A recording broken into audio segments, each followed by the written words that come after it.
chat here. We're not officially until 6:45 is when I'll start the slides and stuff like that. Then it's just hanging. I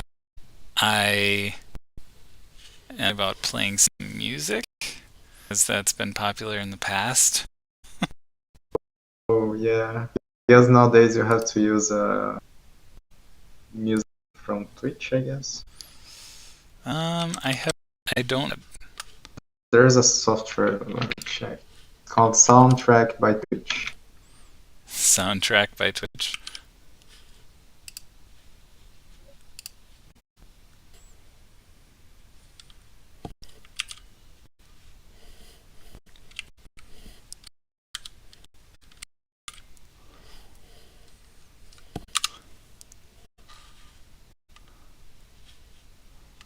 Just gonna play some of this Fall Guys original soundtrack.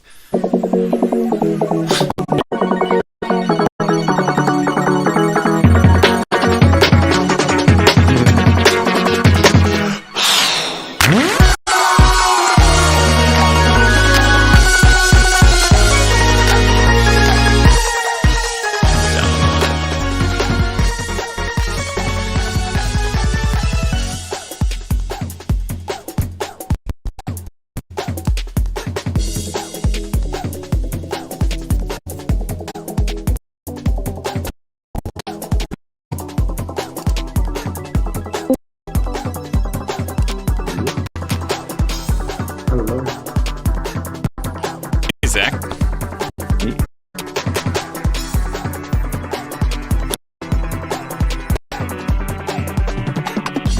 There's no it's associated with this room, right? That's a It's separate true, room. yeah. You can click on in the GGJ general channel. There's that's probably where we'll text chat if we want to, I guess. They locked down the Global Game Jam pages, so I have a video link that I can throw in there.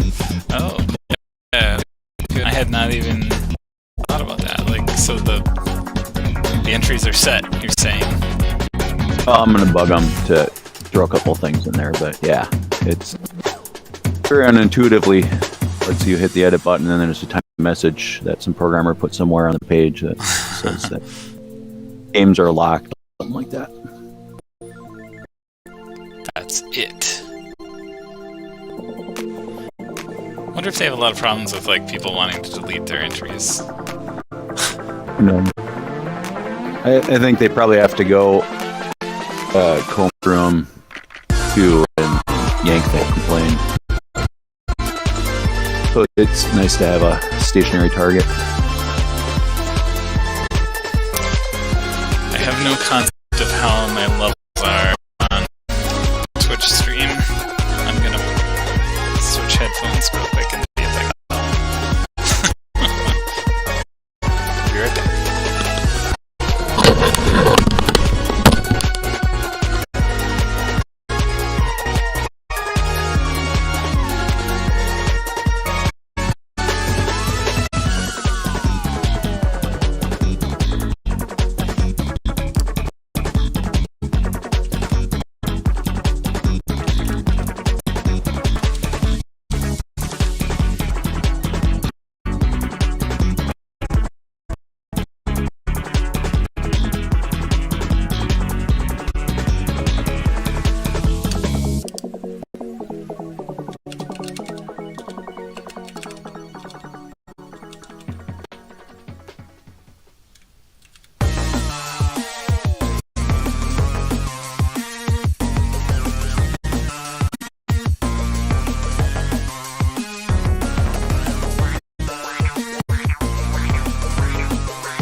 Might be able to be on audio here. Let's see.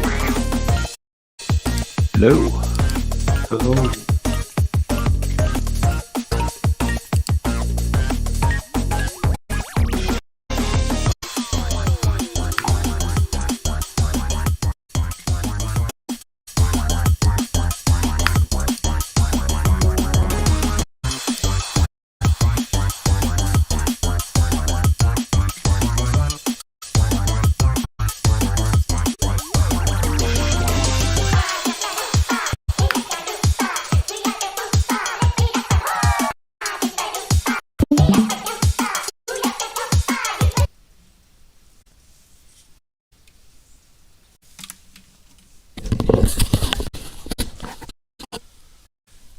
I turned off the music. I was listening a little bit on my other computer, and it's really choppy.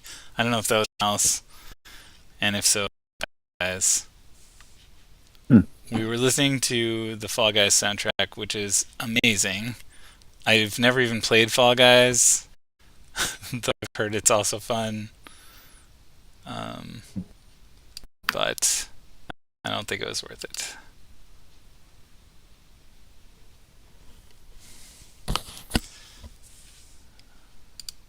So it's kind of boring. I guess we're gonna be boring until we get started here. Why do you think it was choppy? Is it upload bandwidth? Well, I don't know. It could. Yeah, I mean, it could have been. So there's an end, right? Like, I'm uploading the Twitch stream, but also I was watching it. So like, there's double bandwidth there. But also talking about there's now like some kind of app for streaming Twitch music or streaming music on Twitch. Soundtrack. Yeah, is it so? I wonder if they're just not optimized for music anymore. Like that's a thing. I don't know. I have no idea. I'm just speculating there. But let's see if we can find out Twitch music streaming. I noticed I could hear myself typing quite loudly on the stream. There's like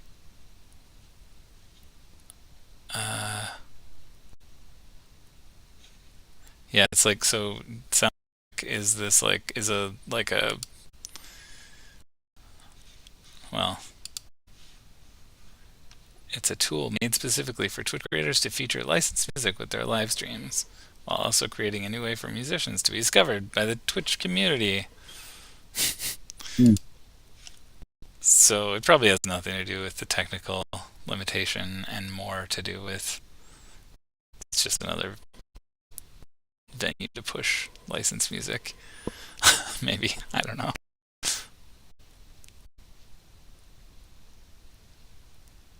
So it might have been just choppy for me, but it was super choppy. I'm going to post this link to what we were listening to because it's so... I don't know how I even got listening to it.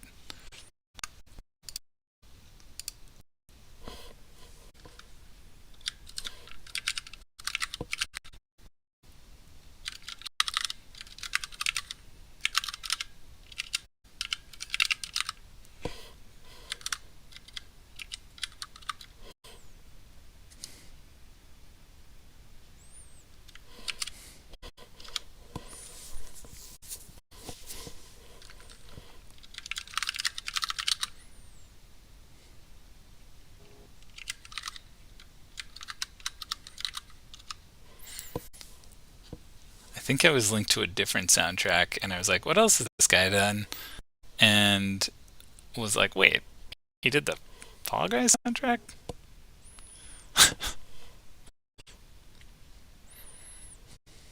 Bandcamp.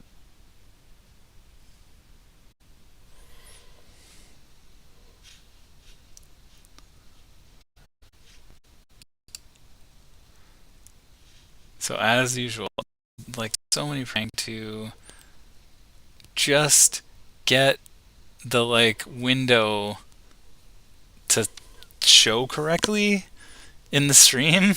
It's I don't know why it's so hard.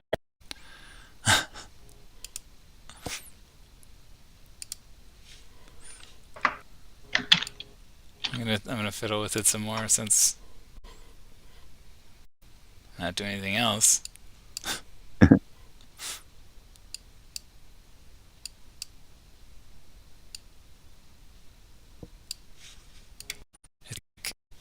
I think the key is that I want to make it so everything shows and then crop, I think.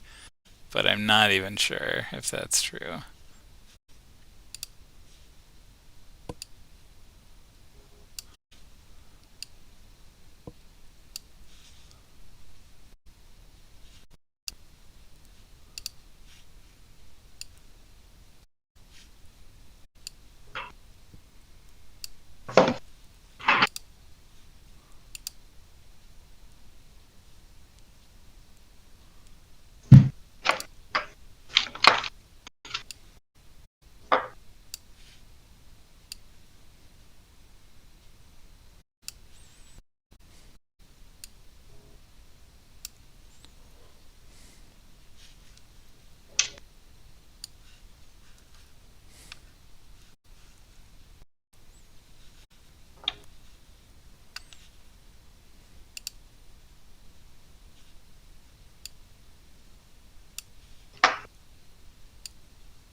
I think I did it. It's amazing. My voice is also choppy. Music was choppy. Everything was choppy. Thanks, Scott.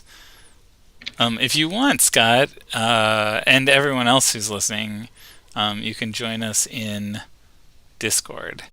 We're going to have kind of a open forum tonight. Everyone's welcome to kind of hang out. And then we'll be playing some of the Global Game Jam games.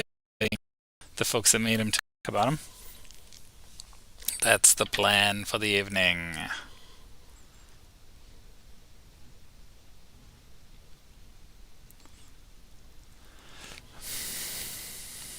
It's interesting because like Twitch has all kinds of stats about like how's your stream doing, and it tells you, and they're little dots, and the dots have like they're either green or yellow or red, and all the dots are green, but it's telling me there's like 26,000 frame drops, and so I assume that's not good. That's a green dot though. There's like 26,000 frame drops. Someone's listening. I assume that's and we can hear it. Green dot though. There's like 26,000. Okay, who is it? And we can hear it. We're gonna have to mute you, whoever you are. It's Scott. Scott, mute. Or put on some headphones. Probably both. Preferably both.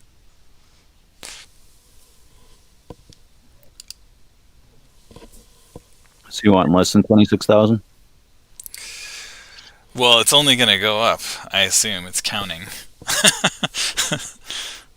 There's also like a memory, and it's saying it's using 1.1 gigs of memory. What is it using that for? What does that even mean? Like, is the Twitch studio itself using that much memory? Or doesn't it have to create a video on the fly? It's like buffering? Maybe. I really don't know. I mean, that's not much. That's less than one tab in Chrome. Yeah, good point. This machine should have 32 gigs, so that's, it's a tiny percentage.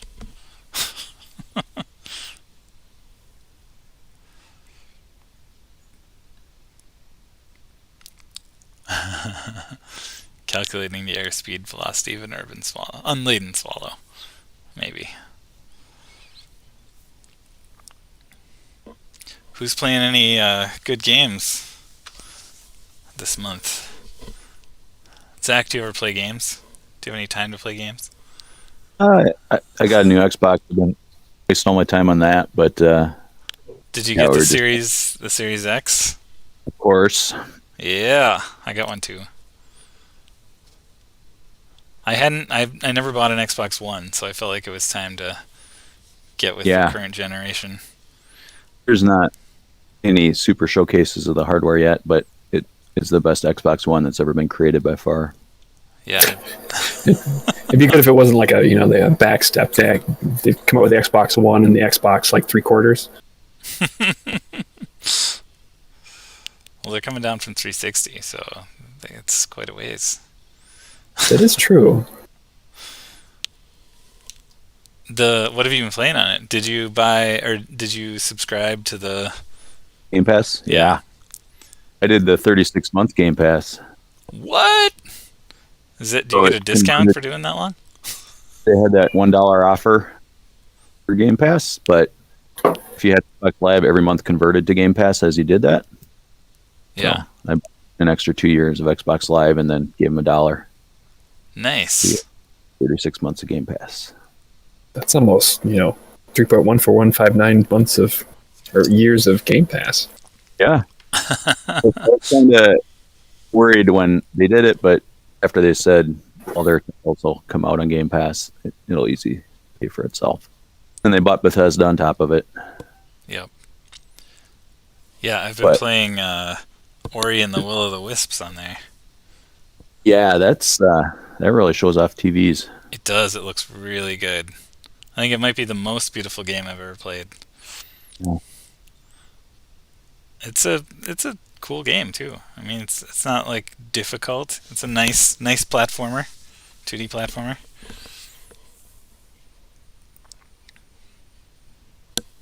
Yeah, we're hanging out in Upstairs Overlook in Discord.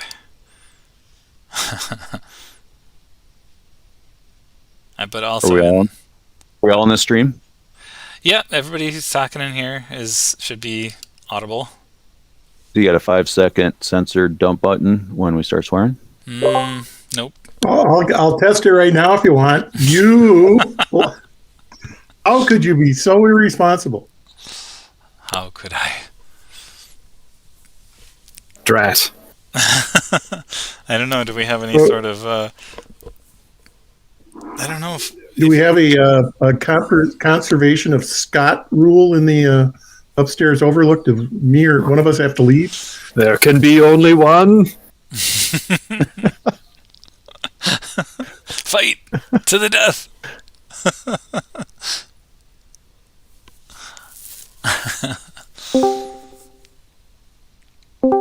I say the more Scots, the better.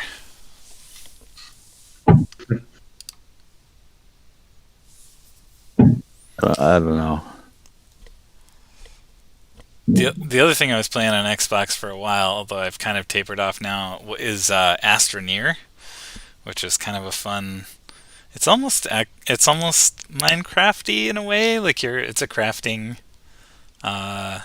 exploration game, I guess. Like it's definitely about the exploration. Pretty fun.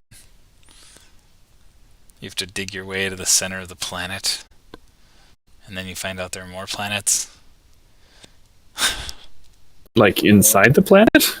Yeah. Or you travel to other planets? You have so you find these alien artifacts on the surface of the planet, and once you and you have to like bring power to them. So it's like all about like crafting enough stuff to like bring, to like power up these alien artifacts. And then once you do, you can see the other alien artifacts on the planet, and when you have powered 2 of them, you can teleport between them. And then if you're looking closely, you notice that, there's another one in the very center of the planet. And so you literally have to dig all the way to the center of the planet. And you don't have to power that one. You have to do something else down there. But then once you do that, you realize, like, there's a planet. Oh. Sounds like a Rick and Morty episode. It's pretty cool. And each planet has kind of like 3 different sort of like, I don't know, there's like the mantle and then the crust or whatever and then the surface. And then the regions on the surface, and they all have slightly different mixtures of resources. It's pretty cool. The mantle, the crust, and the boss. I guess. It never gets hot down there. I mean, I guess you're actually wearing a spacesuit the whole time.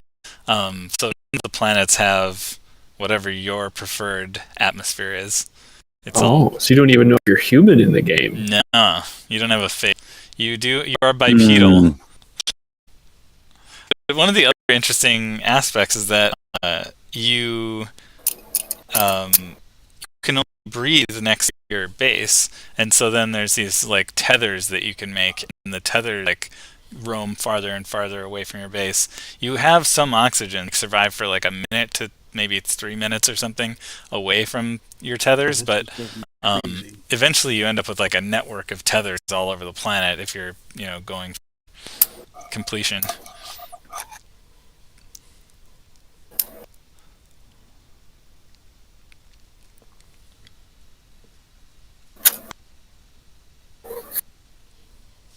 I downloaded Destiny 2 and played a tiny bit of that on the Xbox. It's another one. yeah? Yeah, I never played any Destiny, so I was like, I'll check it Oh, out. that explains it. Yeah. That explains why I was willing to do that. Uh-huh. There's, I don't know, I think I follow some people on Twitter, and I'm not thinking, no one specifically, but just like random people that I've played like 180 hours or something of Destiny. Wow. Like, it's like some people's go-to game. I can see how, there's a lot to it. I mean, that was, that was what it looked like, but I don't know. I didn't. Hopefully more than Destiny 1, where you just go back to the same levels and everything's hard, but the guns are a different color when they drop. Oh, I've played that game before. Yeah. Yeah. We probably all have. I mean, it seemed like, there's a big map anyway.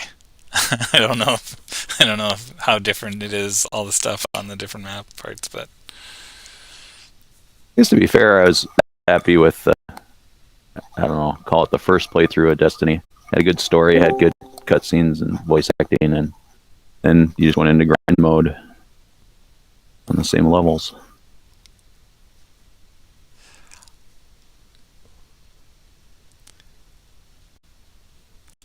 it felt a lot like Halo, but without the Halo gimmick. And I guess kind of like it. I think it's also kind of instantly multiplayer. Like you're in some kind of. Is it like massively multiplayer? I don't really know, but The first one wasn't. It was maybe a dozen or so people in a shard. Vid Culture says his wife is literally playing it right now. There's who you should be asking. Yeah, what does she love? Maybe he'll say. How many hours has she played? That's the real question.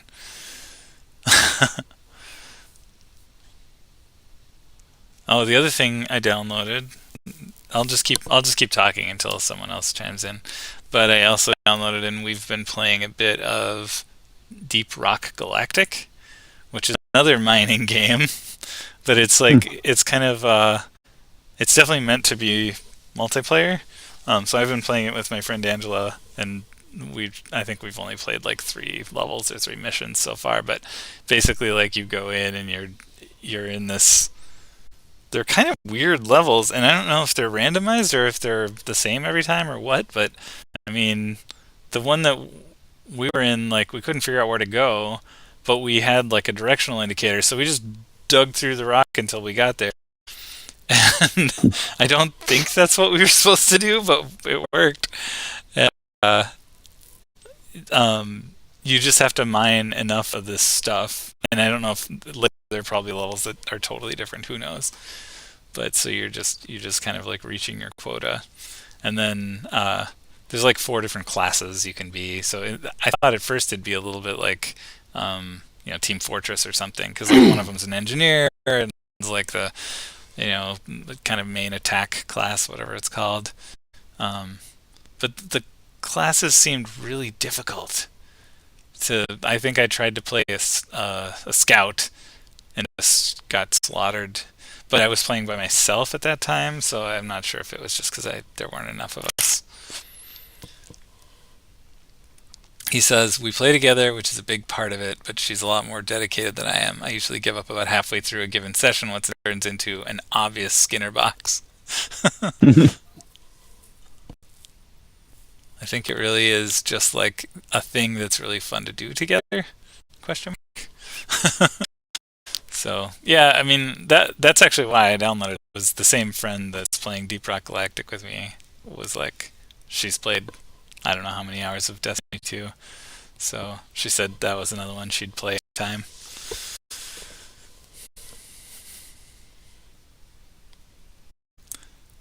You guys tried the Resident Evil 2 remake? I'm not a horror fan. Like, I don't really... I can't play horror games. You hear me okay? Yeah. I hear you now. Hello. Okay, sorry about that. I wasn't sure what channel I was supposed to be in here. Yep, and just FYI, everyone who's in here, we are live on Twitch, so you are also live if you're talking. For interrupting. Oh, no, this is the kind of open part. We're not really set yet, so feel free to chat away. Yeah, we're just I've been talking playing about... a board game. Ooh, sorry. What are you playing? I've been playing a board game called Nemesis a lot with my friends over winter break. Nemesis. I haven't heard of that one. It's like Alien the board game. It's really large. Okay.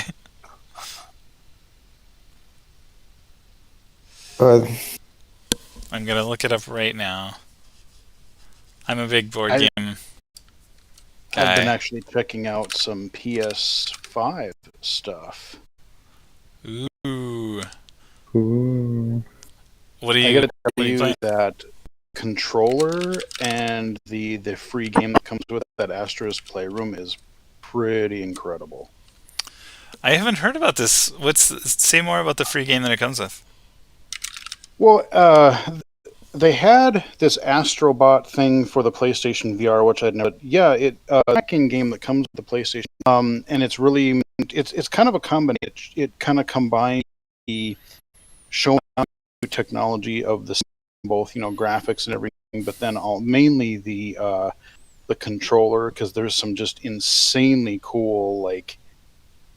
There's like controller vibration and stuff that's not just like your standard rumble. Like you can, depending on what surface you're on and like what's happening, like there's all these subtle changes in the way the vibrations are, and like when you walk on sand versus metal, it's just super crazy. And then the game itself it's like a 3D platformer basically, but it takes place. You're this little robot dude. And you're going through different sections of the PlayStation 5. These levels, there's ones dedicated to like the SSD, the GPU, that kind of a thing. So there's like 4 levels in there, and then a hub. And then each one of those levels, in addition to being part of the PlayStation, each one is also dedicated to one of the 4 previous PlayStation consoles. So you collect these little puzzle pieces for murals in the collection room, or the what I like are the artifacts where you're collecting little bits of they're super highly detailed renders of all the PlayStation products, and there's some deep cuts. There's like like motion cameras and memory cards and systems. It's just really kind of cool. That's great. That sounds awesome. I got to try that too, and like the variable force on the fingers. Like they have examples in that game where you're wondering, should I push this trigger? Yeah, when you first join in, I got startled hitting the triggers because all of a sudden it's just so vibrant, just really, really good. Yeah, it can actually resist. Yeah. Sometimes it'll be just a harder analog resist, but then it'll like a click halfway where there's like a threshold, and they adapt on the fly depending on the scenario. I especially like the little bits of the levels where you're in the little they're not really vehicle sections, but like what I'm talking about, little gimmicks. Like you're the rocket, or my favorite is the monkey one. I did one that was like you were a spring. Yep.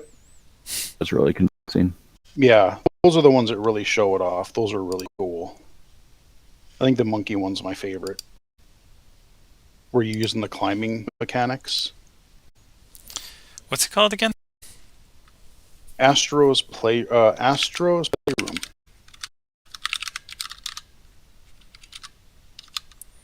So cool. Am I still sharing my screen in Discord? The controller is am. what really sells it. Optimus Playroom. I remember seeing for PSVR. I think I ever played it. It's a different game than the VR one, but it's the same robot. Sure. I I would have bought a PS5 if I had been able to find. I got key, but that's all I can say. Oh, No, I mean just NDAs and such. I tried to. I mean, there've been a few different drops that. Okay, at 4 o'clock, releasing on drop, and every time it's done. Originally, I wasn't really gonna get one because I thought, well, I can do most things on my PC, especially if I find a third. But then for the work that I do, I learned how they had drastically improved the accessibility on the PlayStation, including pretty much a full screen reader, how the X worked. And I'm like, okay, well now I have to get one. So I can cover. Oh, they definitely did an upgrade. I'm gonna try this out. I'm to the Discord window, and then infinite windows. That means we can, like, whatever shown on my desk. Yeah, and then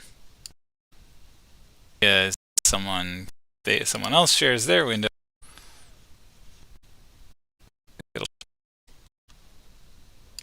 Okay, but probably that's enough infinite windows.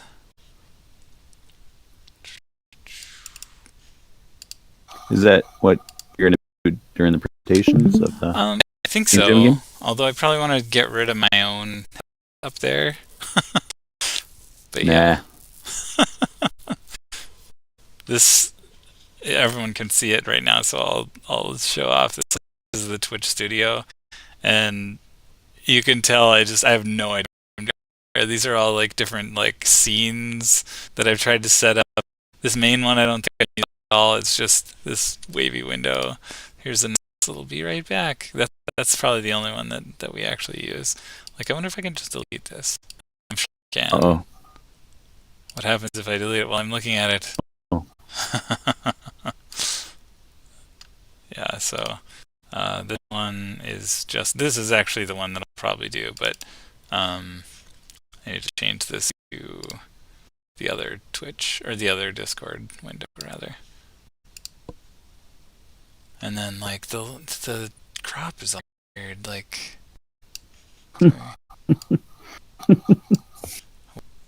I get to see what you're doing. It even isn't happening. Like, it's just making it smaller.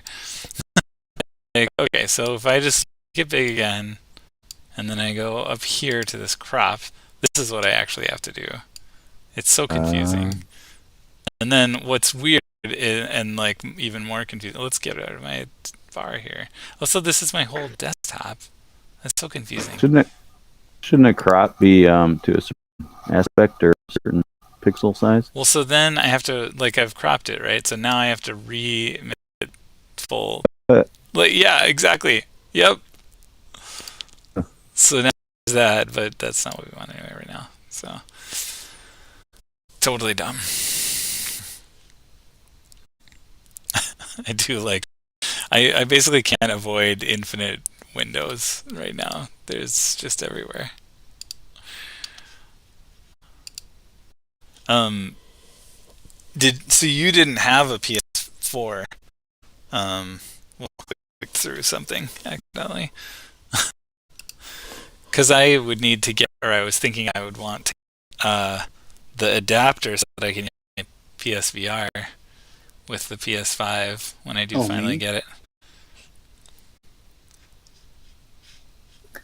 Yeah, I was ostensibly talking to you.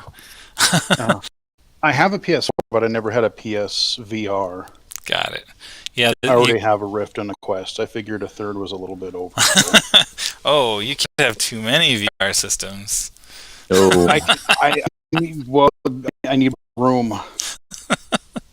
That was mostly a joke. I I only know. use pretty much only use the Quest 2 now, and I still Yep. own many others for very little reason. I just saw a thing that like another PSVR exclusive was coming out. I can't remember what it was. new game. Yeah, and I was like, why? PS4 and I don't know. I You just have saw to it get a was an special exclusive. adapter ordered. Like you can get a free adapter because you can't natively use PlayStation VR with PS5. Yep, that's correct.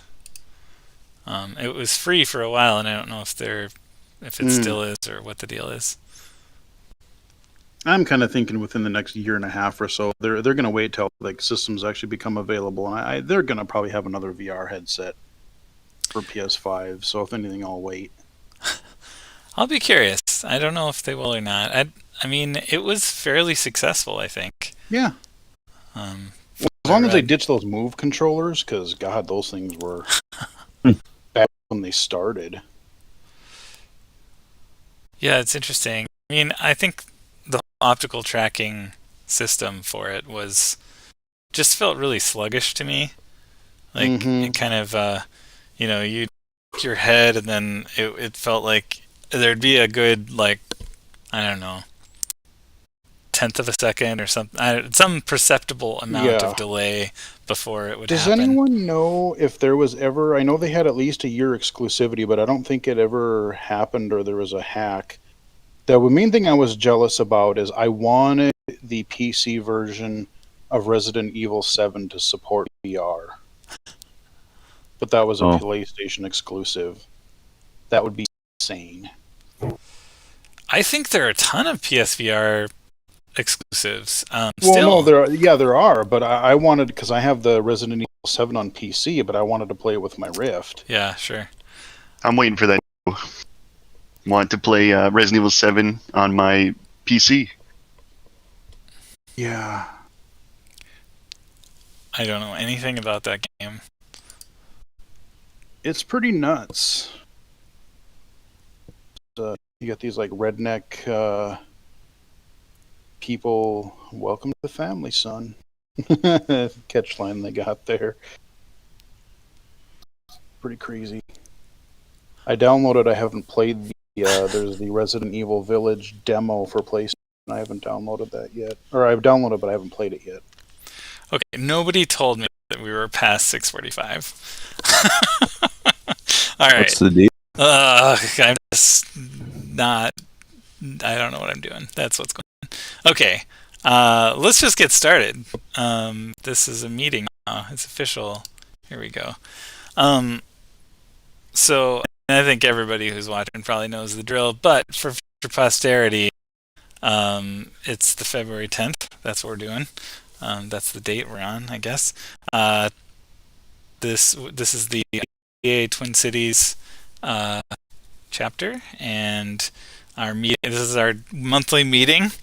We have an interesting kind of weirdo format tonight, but we'll get into that in a bit. Right, our meetings are open to everyone. Right now, they're all being held on Twitch. We are aimed to be an inclusive community, so we do have a code of conduct. Please read it if you haven't. We used to meet in person at the Nerdery, and that has been true since last year sometime. Hopefully it will be true again. We haven't talked to the Nerdery in a while, and they've moved. But in theory, we'll meet there again someday. Here's the folks that run this thing. This is our board of directors. Zach's in the chat. I know. I'm not sure if this is around, but in person, I would say to look around and say hi to everyone. We have 3 meetings a month, ostensibly. This is the main Gamedev meeting, always the second Wednesday of the month. Right now, we're having it held. We're being held on Twitch. And we actually don't know what the next meeting is going to be. It's up in the air. So we are looking for speakers for next month, and that's enough about that. There's also a Twin Cities playtest that's the third Wednesday of the month. That's also held on Twitch. It's just playing games, hopefully local games made by folks in our community, but I think it's even open to kind of whoever. And you can talk to, well, there's a slide about that in a bit. And then there's also the VR meeting that happens on the fourth Wednesday of the month. And usually, lately, it's been held in Altspace. And I'll let Zach talk about that in a minute as well. Actually, go ahead and, do you want to talk about that, Zach? Sure. Is Brian on from Room 5? That's a good question. I told him I was going to message him. He's got a plug that they're going to do. Yeah. Well, maybe I don't want to spoil that because they're going to tell us about their new project. Yeah. Kind of a big deal. Or if he's not here for the plug, I'll talk after. Yeah, sounds good. This is just a screenshot from one of our Altspace meetings.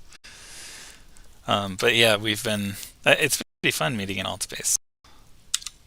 And a little bit more about these playtest.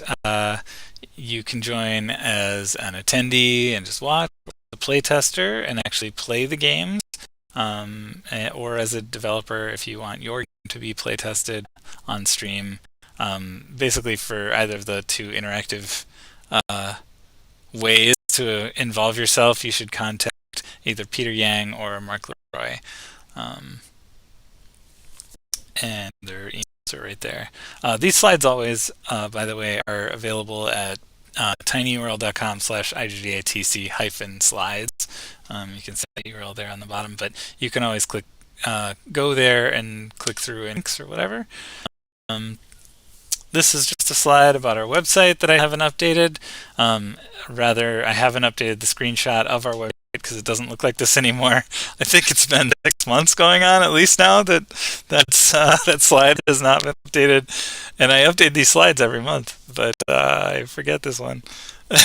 So anyway, there is still a Connect with Us page on our website, and it includes all the kind of various ways to get in touch with our local Twin Cities game development community. So there's a Slack, there's a Discord that we are in right now, and there are, there's a few other ways to contact us. I think probably we're most active on Twitter, but email, we're pretty good about email too. As I said, we're always looking for presenters, so anytime you're welcome to tell us if you would like to do a presentation, or if you want to nominate someone to do a presentation, you think someone who'd be good, or that you would like to see present, we can reach out to them. Of course, it'd be better if it was you. We're a easy audience, I guess, so it's great to have new presenters and people who've never done it before. We do presentations a month. Presentations.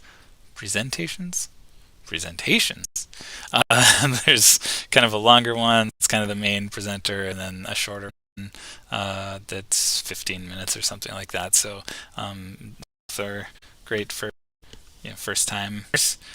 But we especially love Postmortems and hearing about games that are made by local folks. So that's definitely our bread and butter. But pretty much present stuff about, I don't know, all kinds of things. Anything game related is probably fair game. We are a chapter of a truly international organization, the International Game Developers Association, which is the world's largest membership association for game developers. There are some benefits to being a member of it.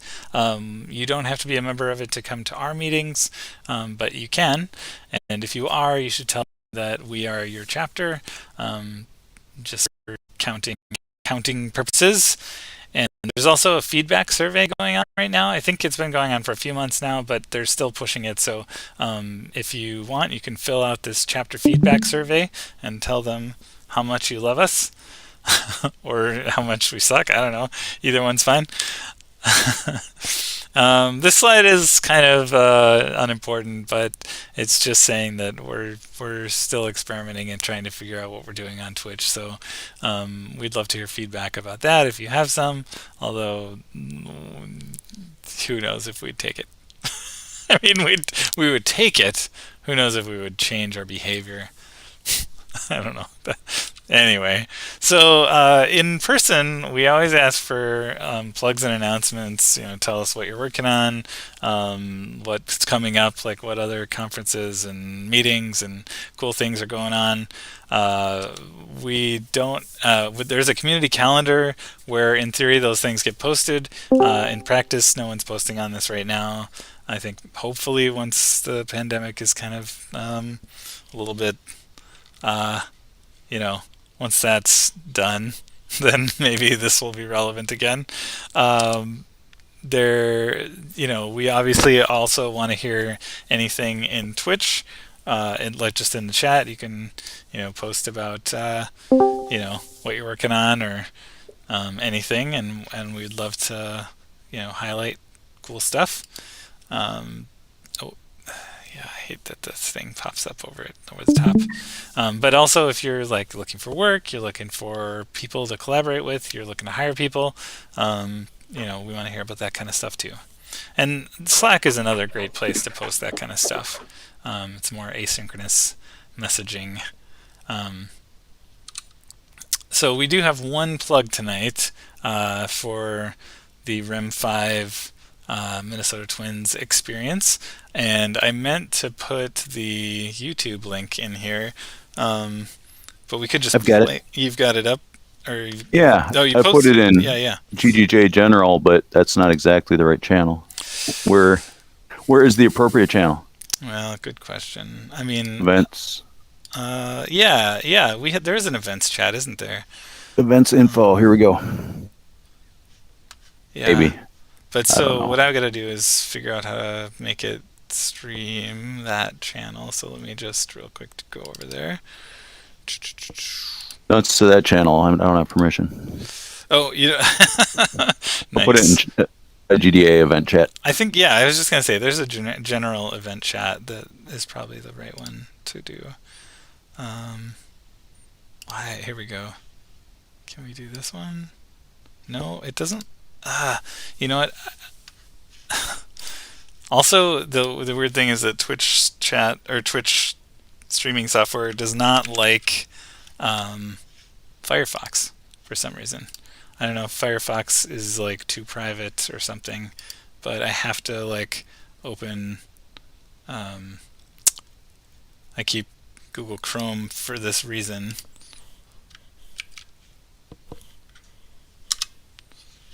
And then I have to select it. Bear with me as I am the slowy. There we go. So now I'm at least sort of streaming it. Is that an ad? I think it is an ad. Is this on MLB.com? Is that like Major League Baseball? It must be. Yep. Okay, cool. Do you want to talk about this? Yeah, what little I know. Yeah. So this is a new kind of project that just opened this week.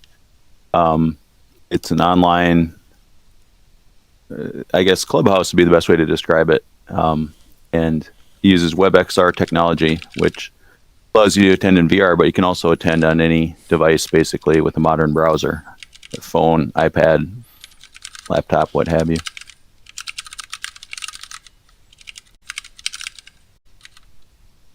And then in 2 weeks here, when we do an VR meeting, we're going to get kind of a tour of the place and kind of a making of and behind the scenes info about.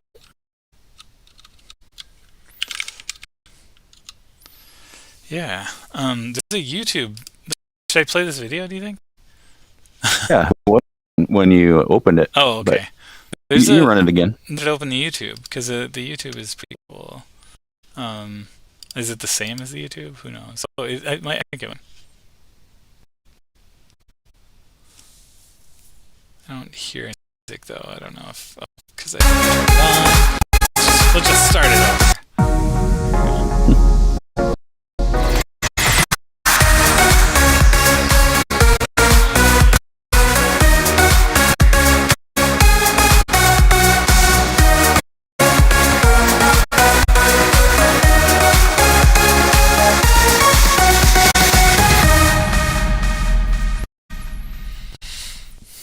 Yeah, so I know they're holding in-person events at Rim 5, and oh wait, I closed the window, and now everyone's looking at my folding at home screen.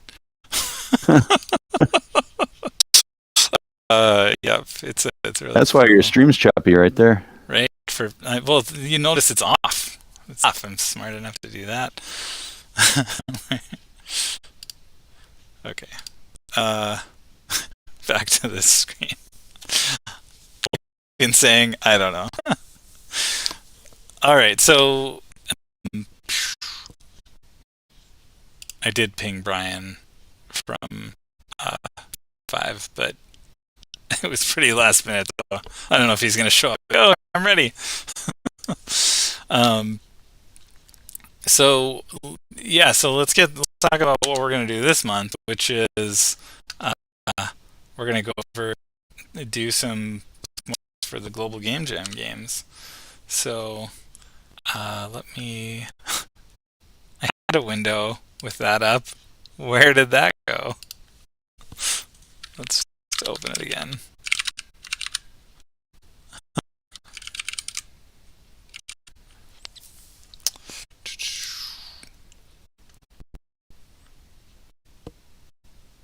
Is this even the right year? No. Oh my gosh, this is how many years ago? Is it? When Ollie was the jam set organizer. It's 2014. Times. Of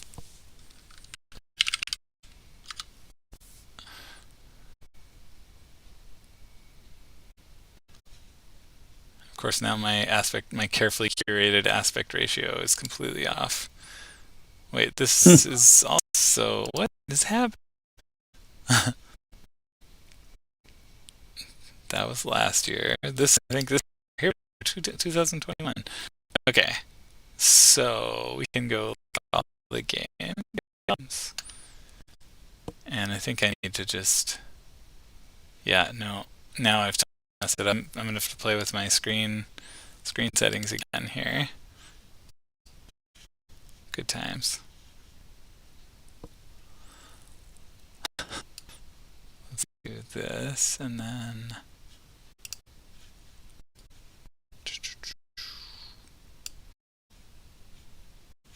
This is just meant to be full screen on a monitor, basically. I don't know. I think that might be what it's optimized for. I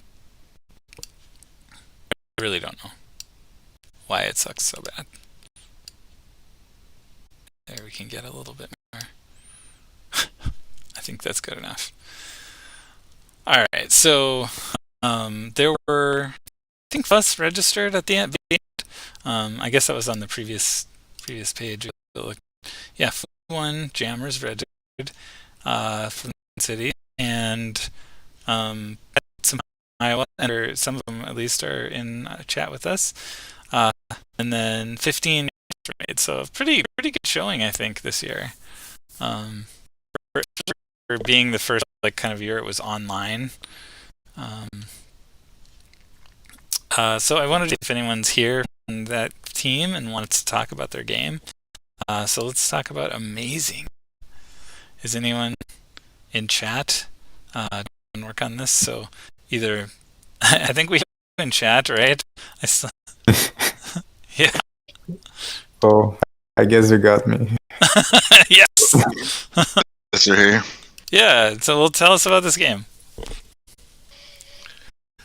Well, I guess I had an idea from a previous game to just sort of a quick game where I was kind of playing a lot of Battle Royale Supercell's game, and just thinking it'd be kind of neat to have a game. Sorry, I'm getting a lot of hearing the echo. Hard to talk. But I guess just the simple idea. You draw a maze in 2D, and then your opponent also does. Then you like switch it around, and then like the game in 2D, the lines are raised to walls, and now it's a 3D maze, and you try to go through the other person's maze before they can go through yours, kind of. And all kinds of ideas and stuff to add on to this and make it better. But for the game jam, we just really got to the very bare minimum. And so Alvaro talked because he did a lot of he did the 2D part there where you draw the maze. So let him take over. So I guess the main goal for this project was to make everyone play this game to have an amazing experience.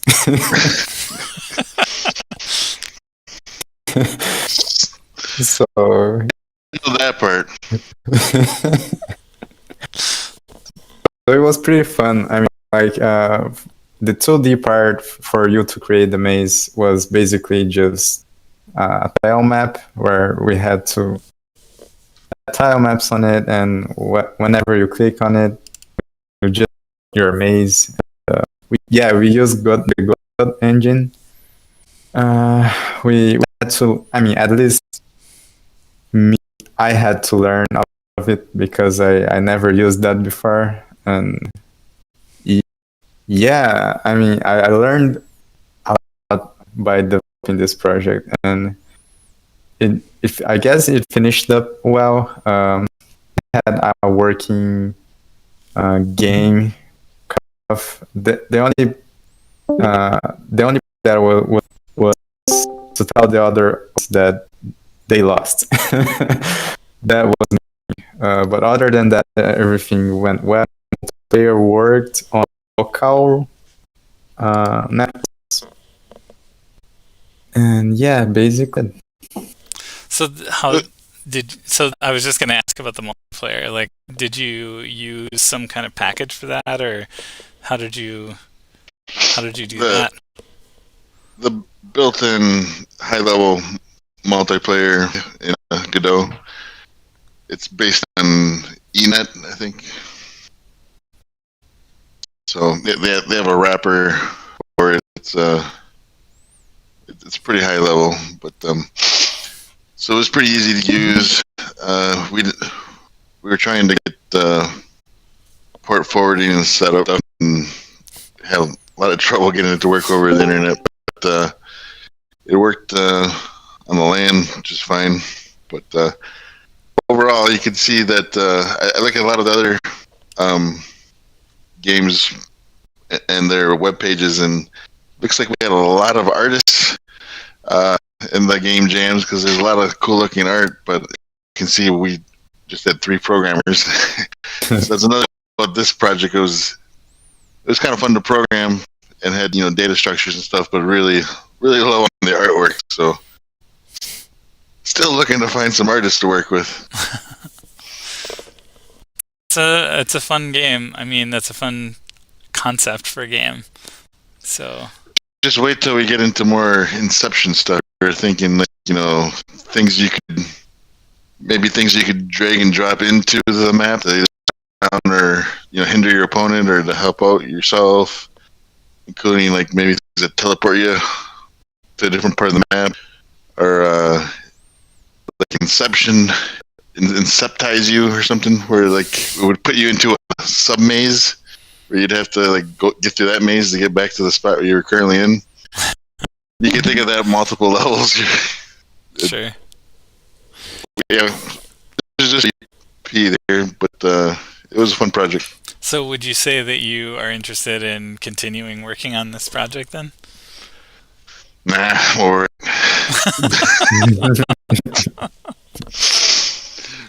maybe a little bit.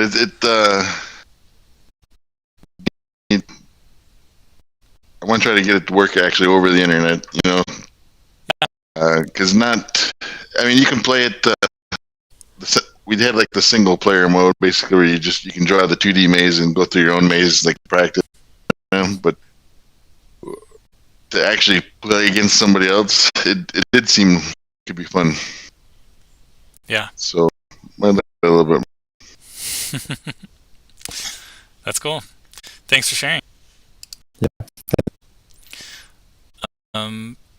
Did you? Yeah, I guess I should ask. Do you wanna? I mean, is there anything else that you wanted to share, like on your screen? I didn't even look at Discord. Well, Elvira did make like a little video. It's zipped up there. Yeah. How would I? How should we do that? I don't know if you're able to.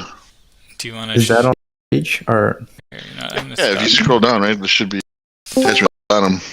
Oh, I see.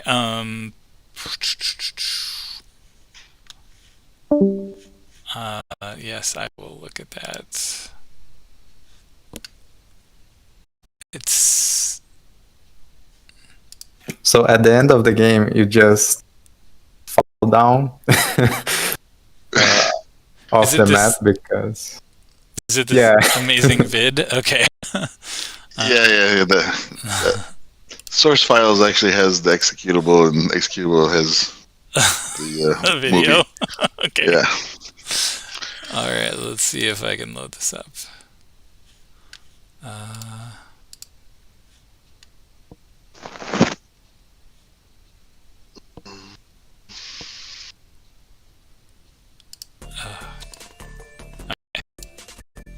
Let's see. It's a really short It- video. Yeah. Hold on. I still have to select it so that we can stream it.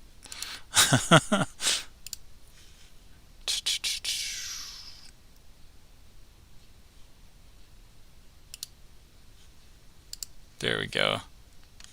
I should hide myself. Can we just do that? Yes, we can. Oh, but it's... Gah! It's also the wrong aspect ratio. Can I just fix that by doing this? Nope.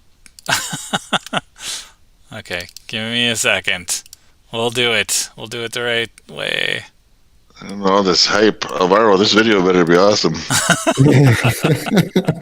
It has like 25 seconds. I don't know. Okay, we're playing it. It's gonna be great.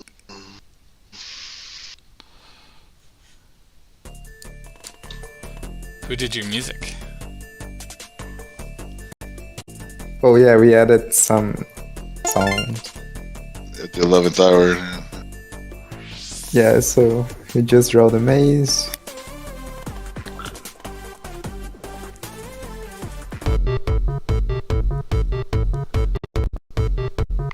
So close. Oh shoot. And then you spawn at the maze you created and you go through the map.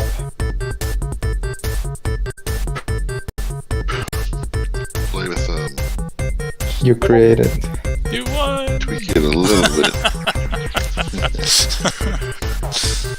Nice.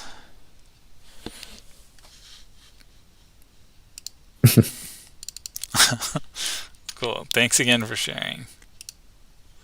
Okay, who's next? Does anyone want to go next? I guess that's a valid question. I could go next. Yeah? Which game was yours? The game we had was Find Your Lost Friends on a Planet You Found. Yeah. Okay, let me pull back up the screen here. And I can do a share screen if that helps Yeah. communicate. Do you want to do that? Yeah. Sure thing. Let me select the correct thing. And I'll hide myself again. And let's do this.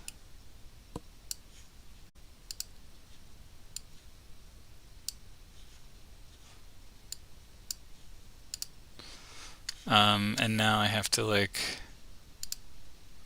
actually watch your share somehow. There we go. Watch the stream. Okay, go for it. All right. So we made Find Your Lost Friends on a Planet You Found. It was made by Ryan Blaha, Andrew Blaha, myself, and Cody Schmid. And Ryan was familiar with Unity, He knew he did the coding, knew all of that stuff, and we had a lot of first-time Unity learners. So I had no experience in Unity, and so I'm really happy with my Game Jam experience. Ryan, you in the chat? You there? All right. Well, I'll just play around and try to show you guys the game. Yeah.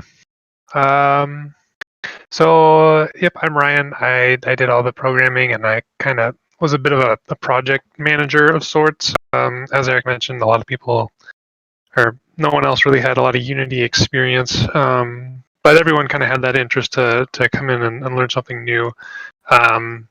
So we kind of got together and brainstormed about what kind of game we could make that would be, interesting and fun, but also somewhat beginner friendly from a development standpoint. So we kind of threw some ideas out there and rallied around kind of like a Link to the Past style game, but kind of set in space where you're a lost astronaut who crash lands on this planet, and your objective is not very well defined in the game, unfortunately, but basically you want to find your 7 astronaut friends that kind of like dispersed around the overworld. So you'll find, there's 7 of them, and they're kind of all over this overworld. We got a couple hidden areas as well, and you see Eric picking up some of the power-ups. So now he's unlocked a charge shot, and there's one of his lost astronaut friends right there. You found me. Yeah. And yeah, a lot of fun making the game, and I'm really happy to get a lot of pixel art experience. That was one of my focuses. I just wanted to get in there, practice a little bit, and I'm pretty happy with how it went down.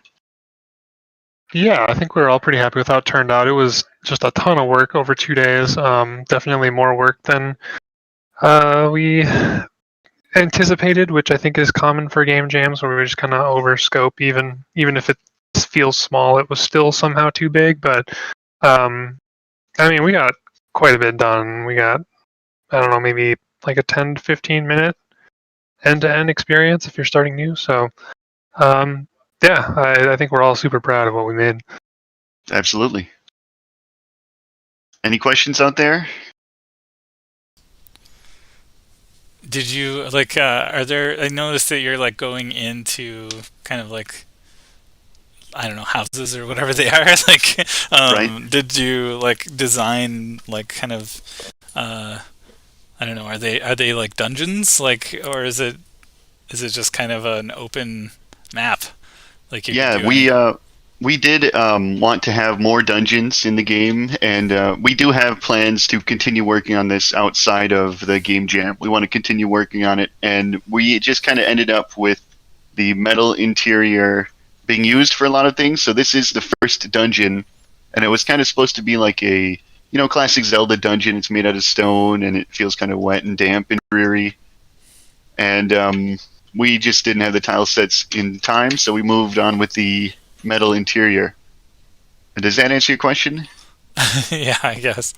Well, what is happening? This is a grappling hook. Yeah. But it's kind of like a black tongue also. Yeah, it was pretty close to the end. We're happy that we made it. We got this in. Yeah, that's awesome. How many weapons did you end up making? Right now we have the regular gun, the charge gun, and the grappling hook. So 3 weapons. Yeah. Nice. What does this look like inside Unity when you're creating the level? So we kind of used Unity's, I want to say it's relatively new, but I think it's been a couple years already, the tile map feature, if you're familiar with that at all. It kind of becomes like a drag and drop the tiles. So we have different layers, right? We got the floor layer where all those gray tiles are. There's a wall layer where all the walls are. There's another layer for all the water, and then we're actually able to just put colliders on certain layers. So we are able to make the like the walls impassable by putting a solid collider on that layer. Basically, it's kind of crazy how automatic the process kind of becomes, and it helps make large areas like this fairly easy to make and to manage, but it does have limitations as well. So there are some things to play around with, but to answer your question, it just kind of looks like a bunch of image layers just kind of layered on top of each other. Yeah, not unlike like a Photoshop or something like that. And then in Unity terms, this dungeon's a level, and the overland's a separate level. Yep, an overworld is a scene. Each dungeon is a scene. Yeah, we kept it simple there. All right, I think that's the majority of the game. Do we have to keep this quick to get to the other projects? We probably want to move on, but thanks a lot. This is great. Super fun.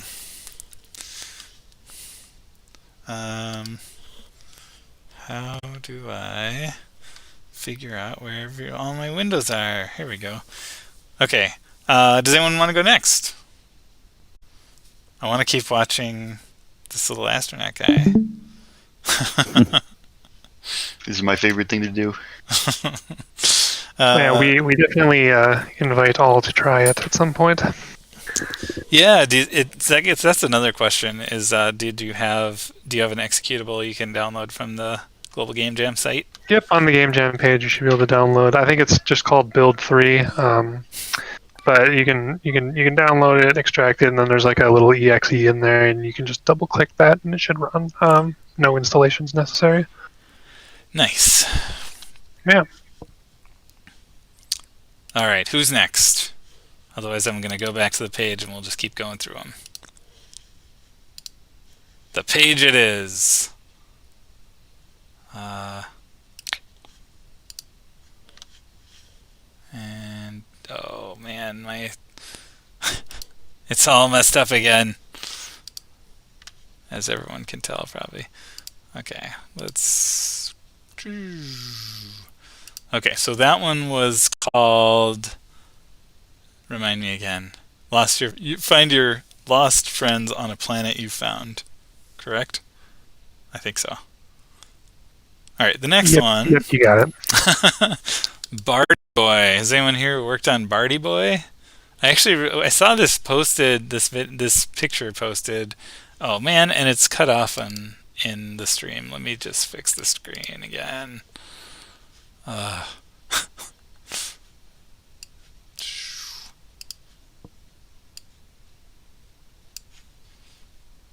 suppose I could maybe do this instead.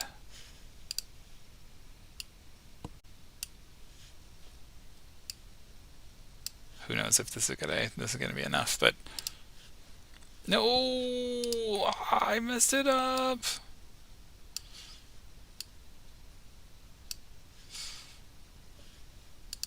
That's what I didn't do last time.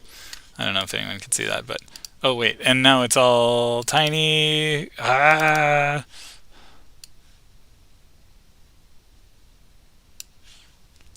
Sorry, folks. This is what you get with me as your host. Okay. All right. So this image, I saw this posted in Slack, and I was very intrigued. Like, what is happening? And I don't know if anyone is going to be here to tell me what's happening. No one? So it's a symbol-based card game. Whatever that means. A 2D strategy game. That sounds awesome. We should all speculate, like, what is happening here? Who knows?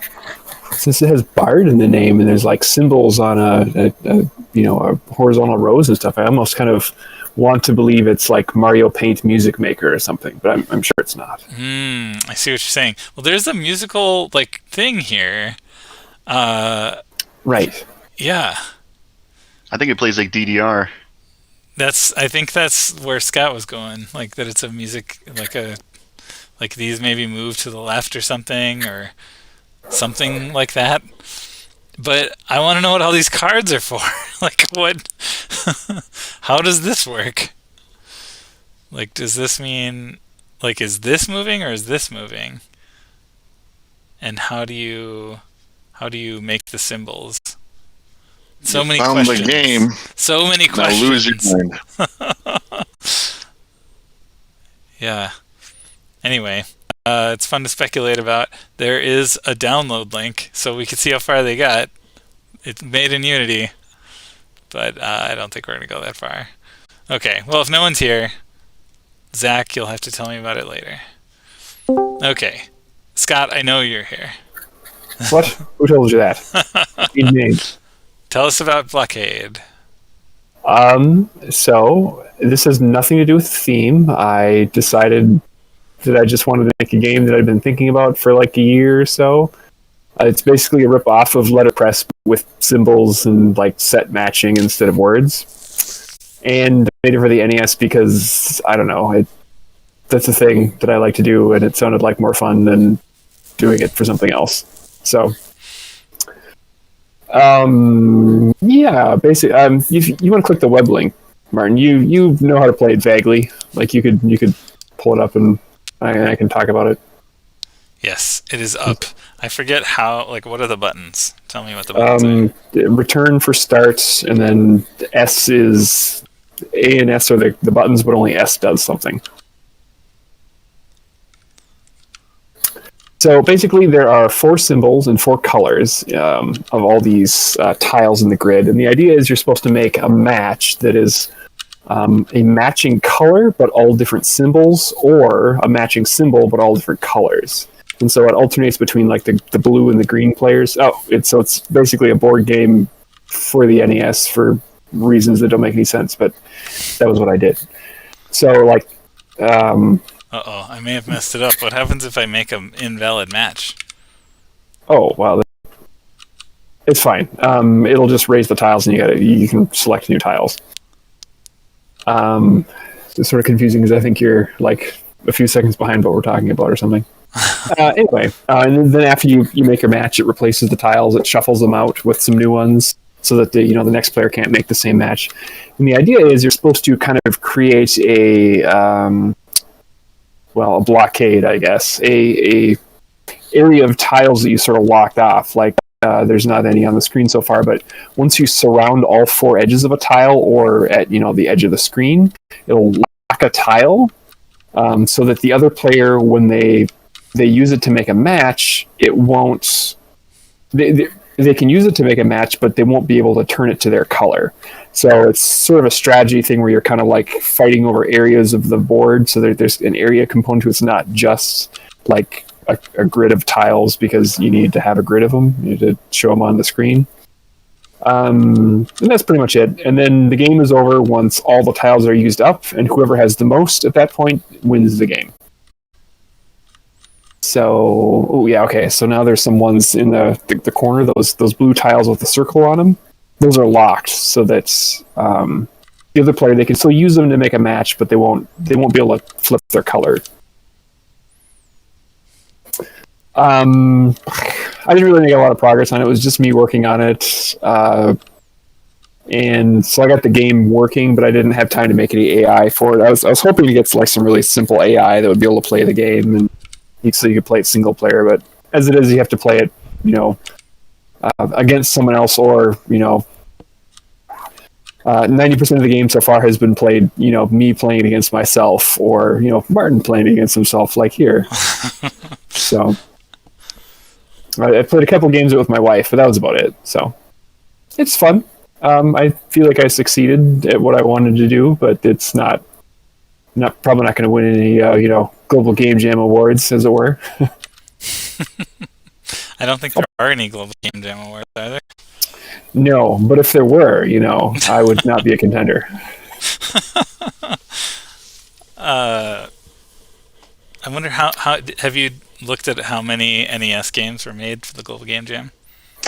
Yes, actually, that's been something I've been kind of looking up the last couple of years. Last year, I think there was like 2 NES games and a Sega Genesis game and maybe a Game Boy Advance one or something. So there was actually quite a few last year for like retro dev stuff. This year, as far as I could tell, I was the only one that did retro dev that made something for an old system. So that was a little sad, but I guess what it is, maybe there weren't as many people that participated this year. So.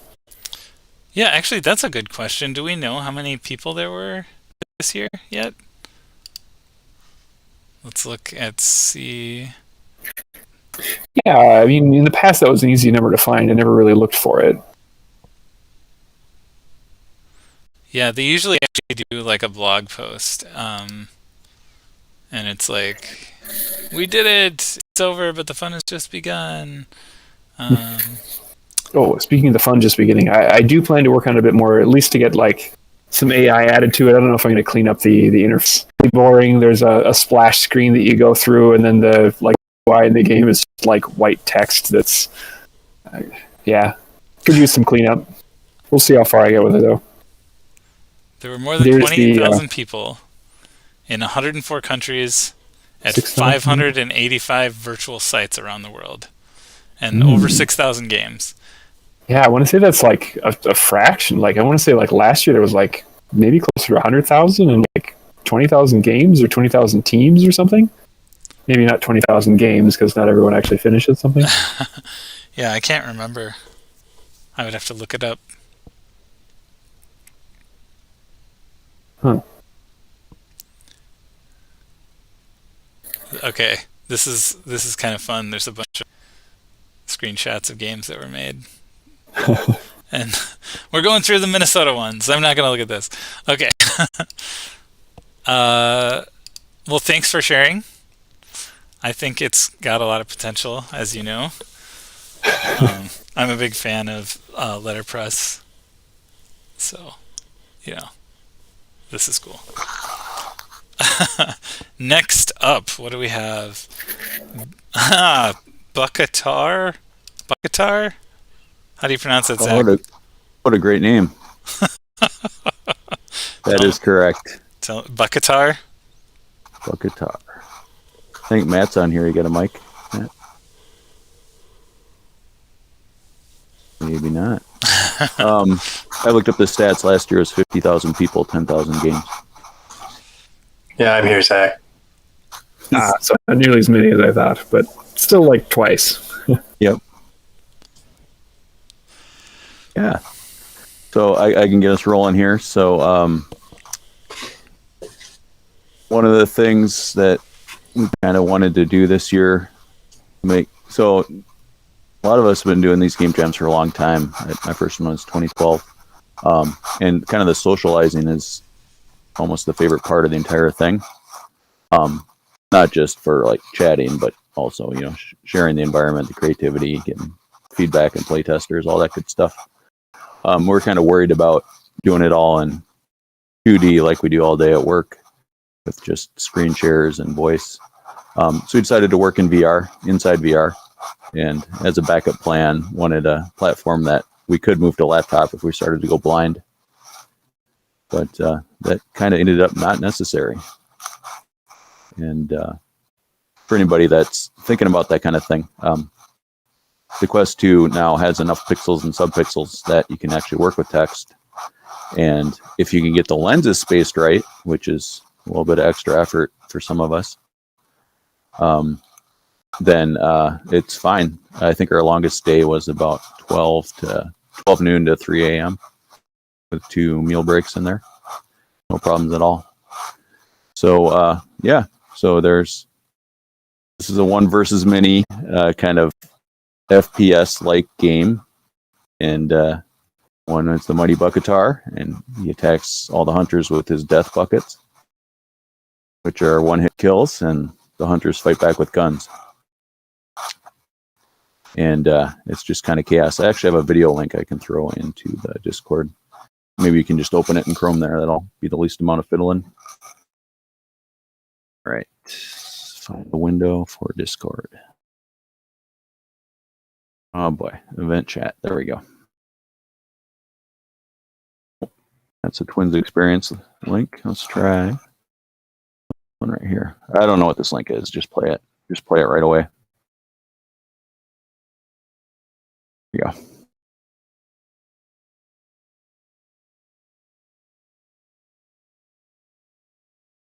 Well, you just moved me there.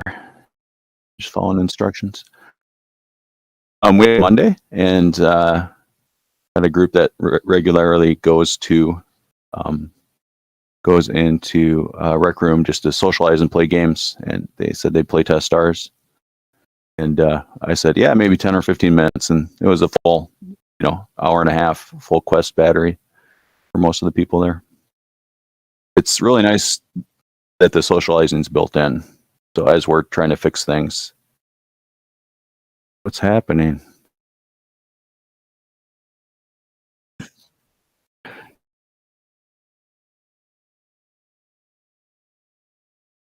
Huh. And so as we're running around fixing little bits, they're just catching up on what they had for lunch and what's going on. Guarding a bucket. Personal life. That worked really well. I don't know, but I'm gonna run with it.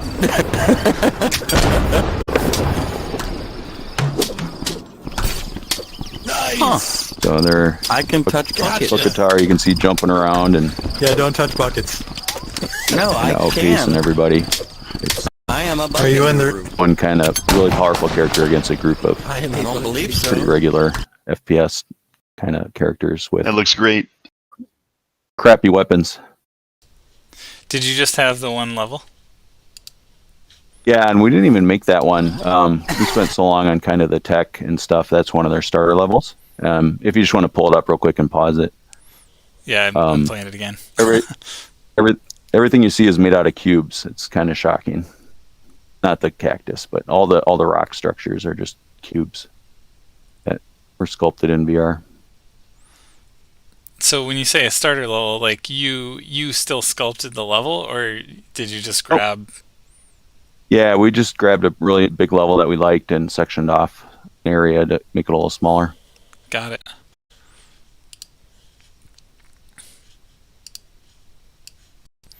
If you want to, did you still have the game page up there in a different tab? Yep. There you go. We're back to it.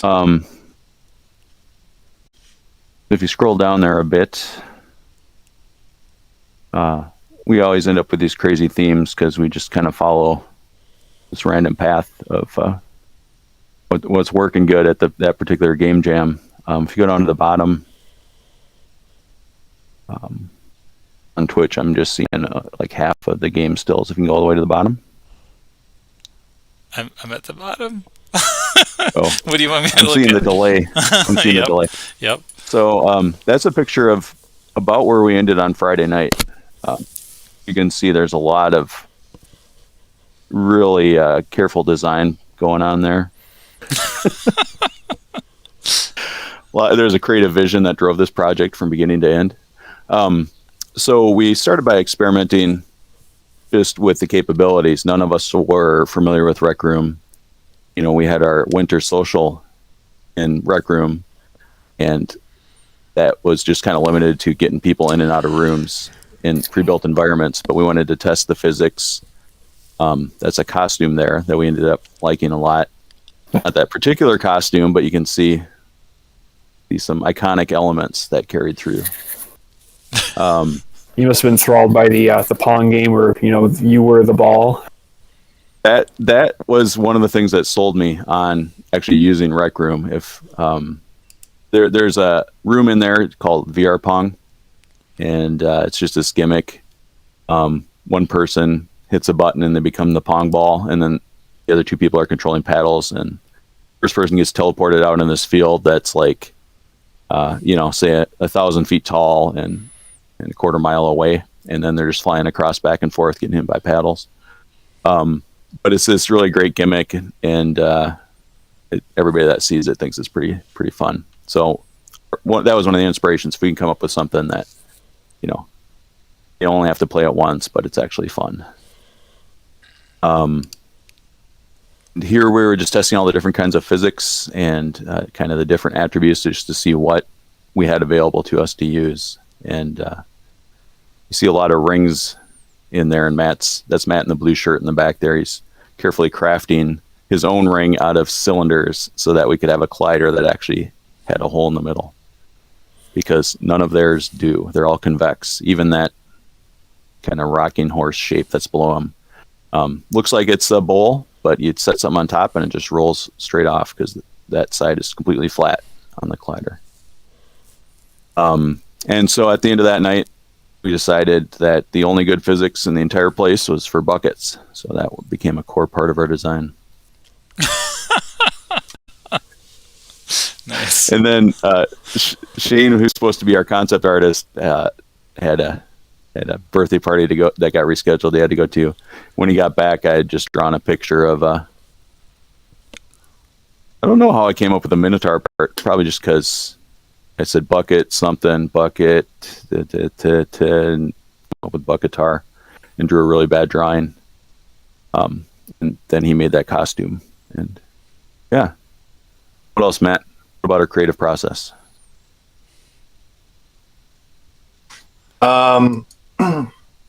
Basically, like the first day, we just like you said, we just played around with all the tools, trying to figure out what was available and how it all worked together, so we could get an idea of like what would be like impossible to build in our time frame, because we didn't have any previous experience building anything, like you said, so we had like no idea like what was really feasible. So we kind of broke it down, and I think into like a couple parts. Like we figured out like the costume part of it pretty quickly, and so that became something that we wanted to have. And we had done like another game that had costumes. It was like a recreation of like the Star Wars Cantina or something. Oh yeah, another public level. Yep. Yeah, and it had a bunch of costumes that somebody made using the extrusion tool, and they were terrible, but they were also entertaining. So Shane was able to make like this one, you know, more meticulously than those ones that we had made. But we had to figure out like, how do you make a costume? How do you attach the geometry to the mannequin and make it so that it automatically equips when you click the button and all that kind of stuff. So we kind of built out a couple different rooms. So there's a concept of like a master room and sub rooms in Rec Room, and they can be linked together with doors. So we built a bunch of different ones, and then we experimented with like gameplay and some of art and some of them. And then once we got to the point where we figured out what we were going to do, we like built all the game mechanics somewhere completely different, using their circuitry system, their chips. And then we were able to make them into like prefabs and then bring them into the other rooms once we had like working prototypes of things. So it was pretty nice because you could just like throw a bunch of stuff together and see if it worked or not. And then once you had a working thing, you could migrate it to the place where you wanted it to actually work. And because of that, you could have the same thing in like multiple rooms and things like that. So it made it like, sort of modular.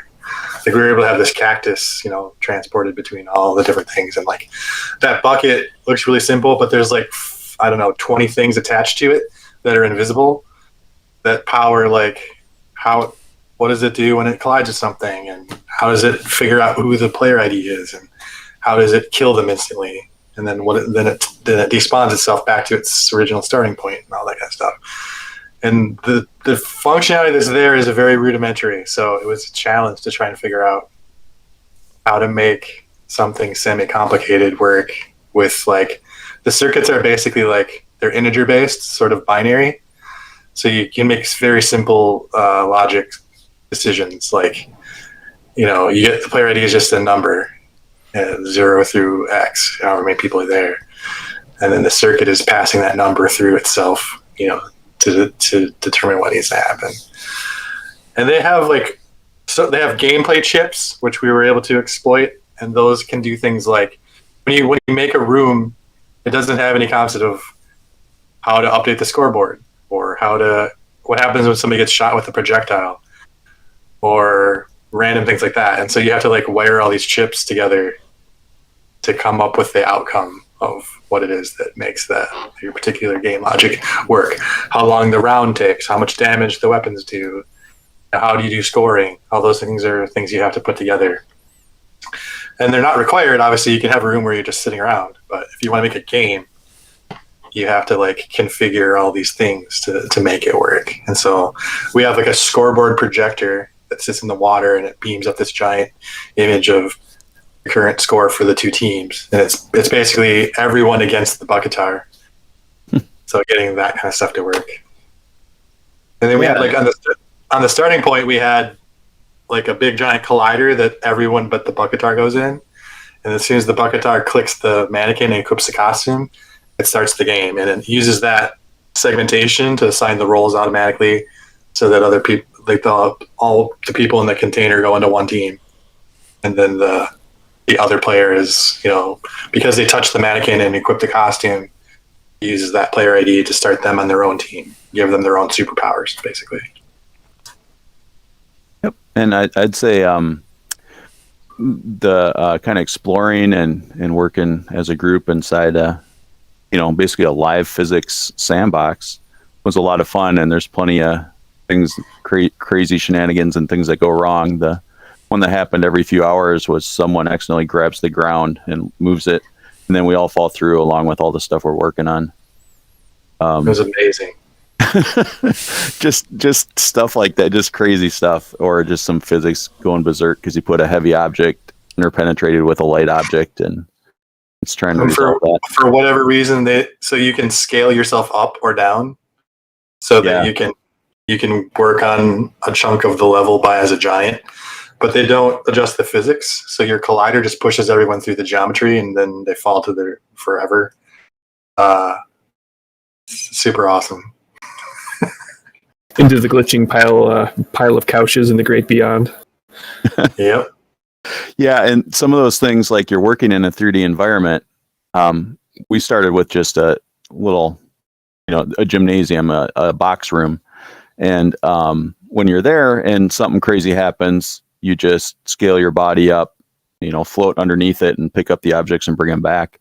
When you lose an object in this level, there's a chance you won't find it. Because you visually cannot find it through all these stacked cubes that make up the environment. And the cubes in that world are all collapsed to like a group. So when you select anything, it's this giant single object that has 1 million little cubes inside of it. So I think in a nutshell, I'd encourage everybody to get in Rec Room and just goof around making stuff. It's a lot of fun, especially in VR. I think a little less control, working with, I should say too, it runs on Xbox, PlayStation 4, PC, and iOS. But I think having the tracked hand controllers in VR gives you more ability to do stuff. But it's still fun just messing around. And that part is great. It's when you decide what you want to accomplish and then attempt to do it with a really limited tool set that has more than a few glitches and bugs. It gets pretty frustrating. But yeah. How did you record this video, Zach? Like, which platform is this on? Oh, that was just running the 2D mode on Windows. Okay. Because like, do you have the video of the rock running around? Yeah, I don't think I made that one public, but that's an awesome example. Yeah, that's so one of the giant boulders was left grabbable when Shane put it in there, and someone eventually figured that out and just picked it up and hid inside it. It didn't say anything to anybody, and then did some surprise attacks. Eventually, the Bucketar killed him with a bucket and stole the rock, and then there's a giant boulder flinging through the air.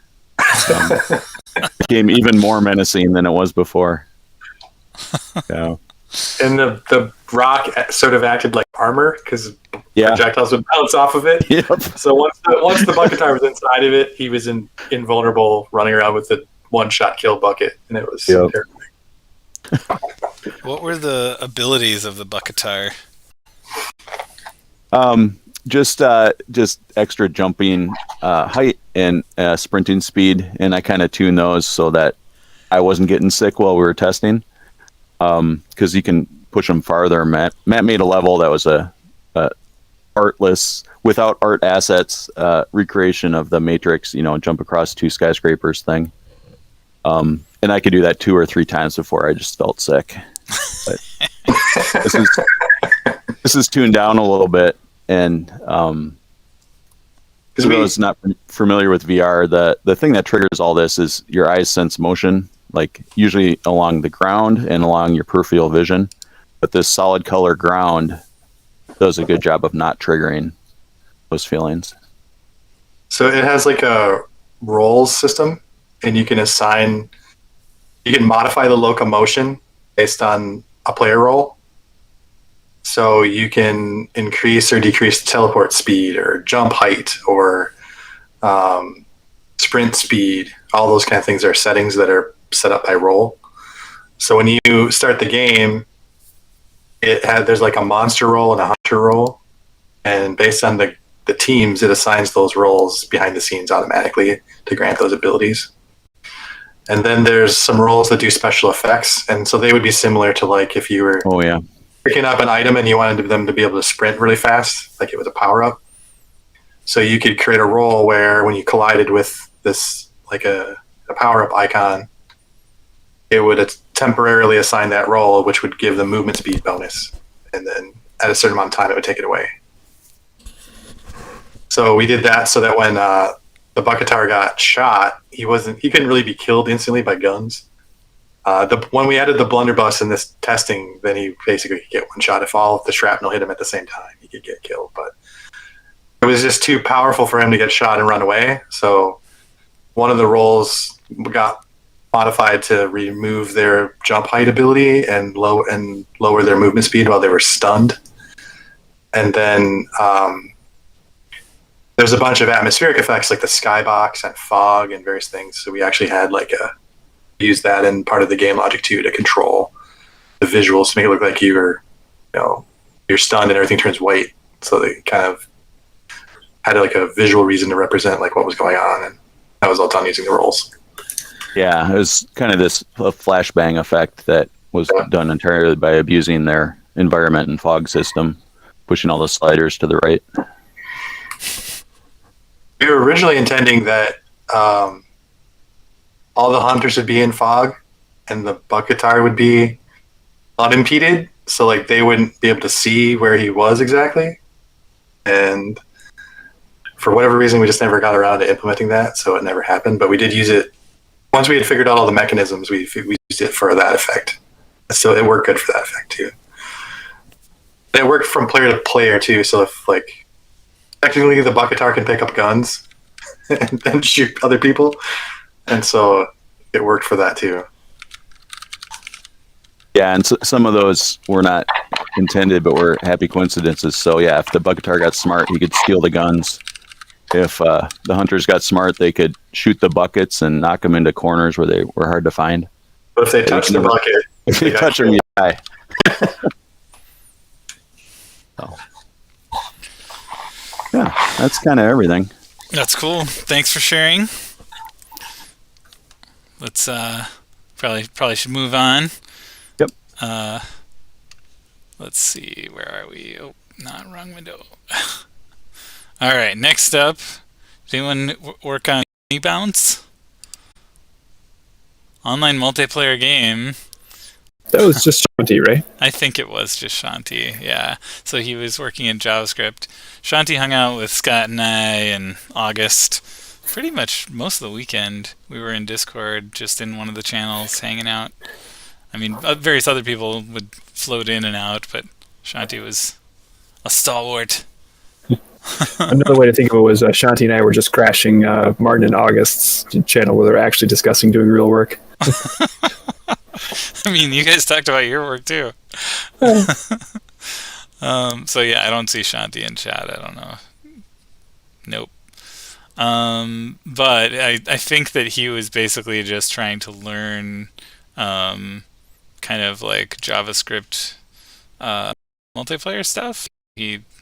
He was like working with socket.io a little bit, I think, and eventually had something working, but I don't know what exactly.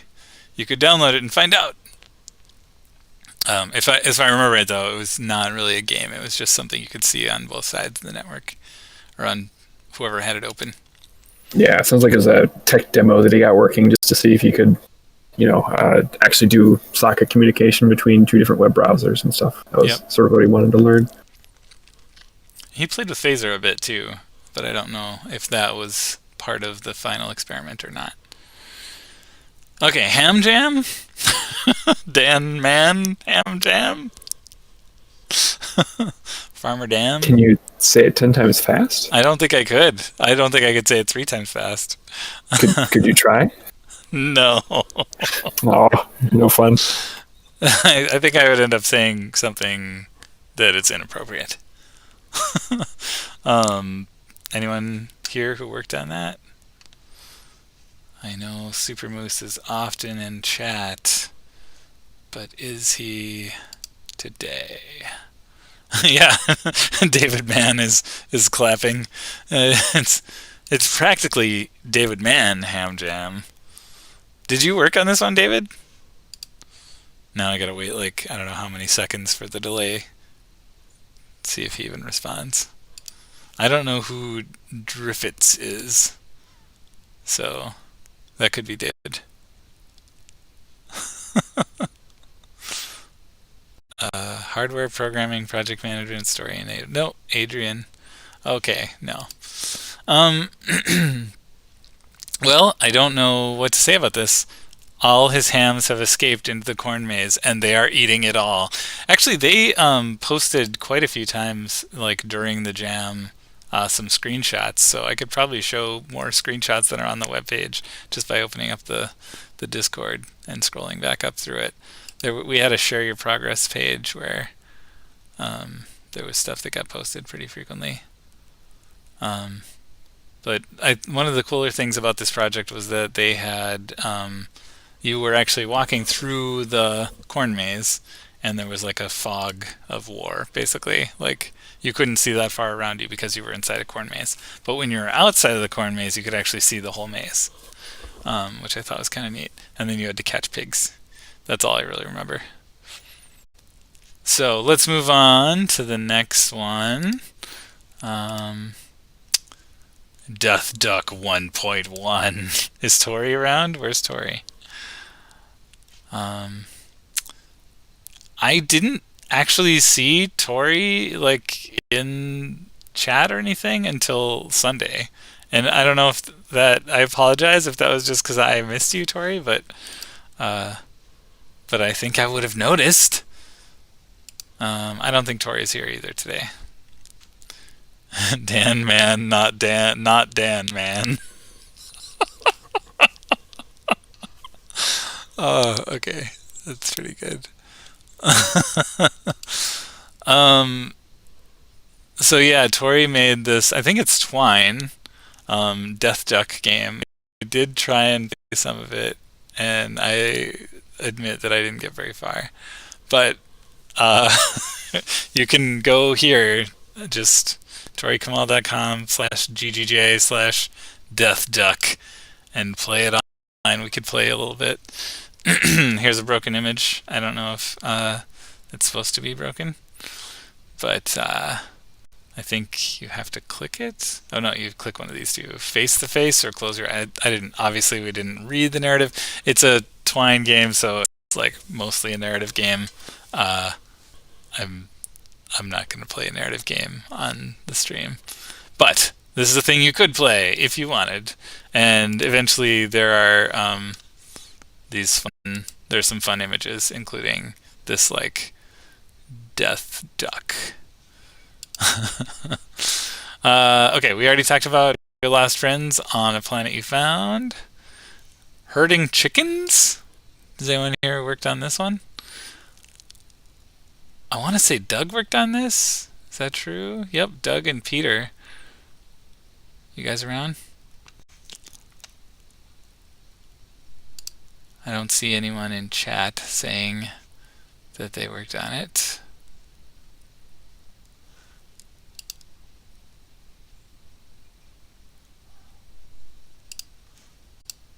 Yep.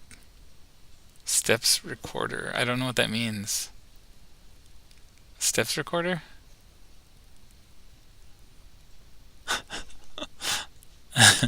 Okay. Yeah, so I don't really know anything about this game either. But it looks pretty cool. We could we can play it now. Let's go play it. How do we play it? I don't hear any sound. Level 1. I'm not sure. Oh, okay. You just click to go to places. Yep, it looks like. It looks like you can just walk through the walls. I think. What if I come over here?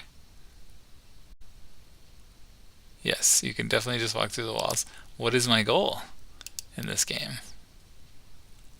Can I don't really know what I'm doing. I like the voxel artwork. I do too. Yeah, the chicken is great. Trees are great. Yeah. Yeah, that's a good point. Trees are awesome. I don't know if I'm dropping like little seeds for my chicken to catch up to. Maybe I have to like get these things. Come get this little... No, it looks like maybe... Nope. I don't know what the goal is. And I don't know how to get back either, so... we may never end this level. I do think it's funny that I can just walk through the walls. There's supposed to be a chicken coop somewhere. Is there? How do you know? Is that in the chat? Oh, Steps Recorder. It's not Steps Recorder. It's called, you know what? I think it's like Command G or Command Shift G to pull it up. So I'm just gonna do it. It is part of. What is it part of? It's like Windows. Shoot, I thought it would say, but it doesn't. It's like, I don't know. Sorry, I can't remember what it is. All kinds of recording junk to be like the Xbox. Yes, record the previous yeah, yes. Windows G to set up everything. Okay. I don't know about this chicken game. I didn't see. Does it say that we're supposed to? That's the goal. Find their way back home to the chicken coop by leaving a trail of corn. Let's try it one more time. Let's try a different level, just for fun. Maybe the chicken coop is in level 2. You know, I should have seen if the chicken coop was in level 3. I mean, it's interesting that I don't have to follow the maze.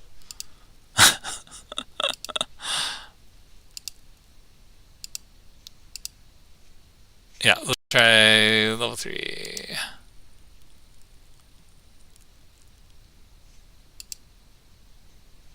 It's interesting that it starts with one piece of corn.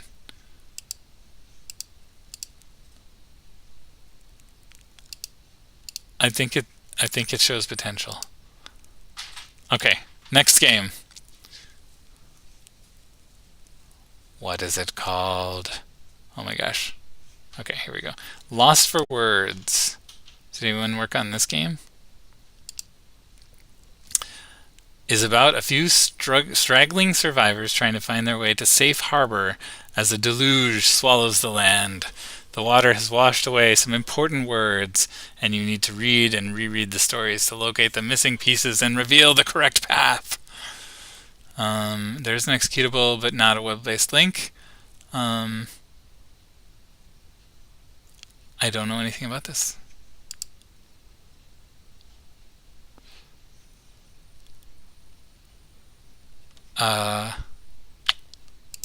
Okay, next. We're gonna keep moving on.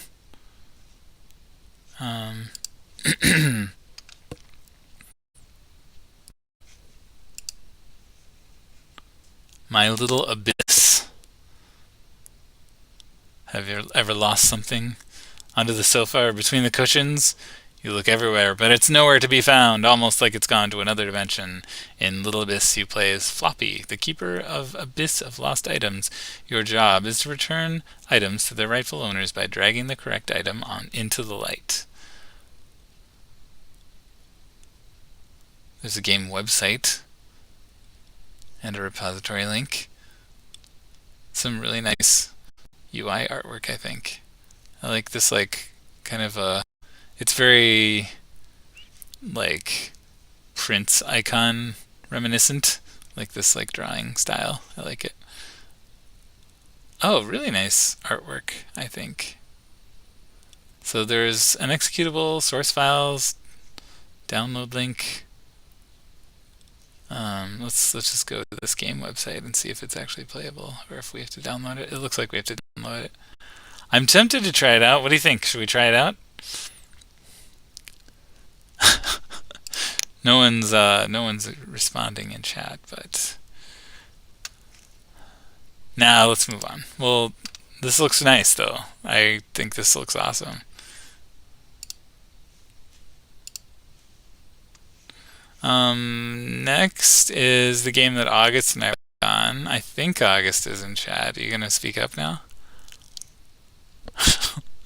We also made our game in Godot, and it was my first time working in Godot. I like how the health is cut off in this screenshot. It just says Alf 100 here, and also this screenshot, and this one. August made all this amazing art, but Carl, that's not true. Carl also made some art. So it was August and Carl and I working on this. There should be a play now link. Let's open this guy up. I was kind of amazed at how easy it was to export from Go just straight up into this web thing. Now let's see if I can remember what the keys are. So like it's ASDF to move around. Press escape to restart the level, like that. This one tells us that you use WASDS to move, which we had to have figured out to get there. You've died and found yourself in a perilous dungeon. That is, I believe, the only story text. Oh wait, no, this whole level is story text. This is the tutorial level, full of secrets and thrilling discoveries. If you look, you can kind of see like, ooh, is that a secret room up there? I'm just gonna spoil it. You can go right up through the wall. Well, secrets anyway. That's the only secret in the game. It's meant to like make you want to look for secrets. We actually only got to 4 levels, so we built 4 levels for this. You can press up to use your head, which means that you actually throw your head, and then your head is the camera. So your body's still running around, but you can just run right off the screen, or you could throw your head so far that you can't get it back. But when you get your body back to your head, then it comes back to you. There's also attacks that are left and right. The left attack is this like little boomerangy hand. The right attack, you actually throw your arm, and then you can barely tell, but it's sitting there on the ground. So you can pick your arm up again, just like you can pick up your head, which is useful later. There will be danger around every corner. So you want to like throw your head or your arms at to attack the enemies. Find your way to the end of each dungeon. Catch the theme reference there, or lose your mind. And we put these torches at the end of the dungeon. I think Carl made the torches, and they're awesome. So you can't actually flip the switches with your boomerang arm. You can only flip the switches with your arm that you throw, or with your head. So, and you can also pick up, so actually this is a thing you should know. Actually, I think it maybe tells you in this. Retrieve your head or arm with the left button with your boomerang arm. So like if I put my head over here, wait, I can't remember. Which one's my head? Then I can retrieve it with the boomerang. And I can do the same with this, but now, oh yeah, I can get it back. Okay. And I should have tried to go through these. I can just escape the level. You can't go through these gates until, but you can go behind them somehow. Without, let's do that, and we'll just use our arm here, and then I can go through to the next level. So this is the 3rd level. Slimes like to eat your bones. So if I throw my arm, oh, it crashes the game. That's a fun one. So we do have a crashing bug. I think the bug is that if the slime gets to your head or your arm before it stops moving, then it crashes, I think. But it could just be anytime it gets to the end, to your arm or your head. I don't know. We kind of added the like slime, which goes after your limbs or your head, like right at the end. Like we finished that up on Sunday, and obviously it crashes the game. So good times. And I would have to like do the other levels all over again to get back there. So maybe we're gonna be done now. You're not missing anything. There is a game over screen, so if you want to get there, just don't throw your limbs at the slimes. That's the key. But there's only 4 levels. They're pretty short, so I think it's maybe a 5-10 minute experience. I was pretty happy with what we got done. I like the boomerang. It's got really nice artwork. Yes. Obviously, August and Carl are the bomb. And August is working on a game in Godot right now as a personal project. So they taught me a ton about where stuff is in Godot and like how to do stuff in Godot. We would not have made this much progress without his knowledge. What did you think of it? Of Godot? Yep. I think like it's definitely like it feels like a young version of Unity. Like it just is like there's less features. Everything is maybe a little bit less polished. But I actually feel like because there are less features and there's kind of less ways to do things, it's more obvious how to do things. You know, one of the problems in Unity is that like there's just so many ways to do the same thing that you know you could do it 50 different ways, and you end up searching for how to do something, and then the first result is a way that like isn't supported in the version of Unity that you're using, and so you have to like keep looking. And I don't know, it's definitely, I mean, that may just be a general problem like to game development, but I also really liked Godot script. I mean, it feels like Python, so if you've done Python and you like Python, you'll probably like Godot script. I like Python just fine. I actually feel like Python is one of the easier languages to kind of like learn and pick up, especially if you already kind of know some other programming. I know there are other people who don't like Python, but it's probably not for them. You can actually... Python's coming back to Unity. Interesting. I mean, so you can write in C# for Godot as well, and you can also write in C++ if you want, that's interesting. But yeah, I liked it. I would probably use it again. I don't know, like any game engine / GUI / UI thing where you're like, you know, your whole like the part that's not coding is problematic to me. I think I would rather have just everything in code. I think I did like as well that you know, you write in your Godot script or whatever, like right in the editor, you know, so you don't have to leave Unity and go to Visual Studio or whatever. And there was no compile step with Godot script. Like it's just ready. So that was kind of nice. Yeah, in general, I liked it a lot. I think it was a little bit weird that you can't like dock the play window. Like it's like a separate window, and that was kind of annoying. But I mean, it's super minor annoyance. Okay, what's next? Tavern Days. Anyone work on this one? Good food, good drink, a calm respite for the wary adventurer. What more could you want of the barkeep? Jam version in the downloads, improved post-jam version in the Google Drive download link. Both are Windows EXEs. But what kind of game is it? Who can say? I would like an ale and 2 wines.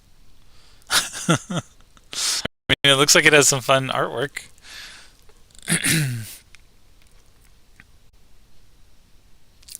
So there's a bunch of links.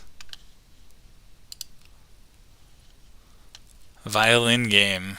V2. Originally, this was an RPG Maker game, and it was ported for the Global Game Jam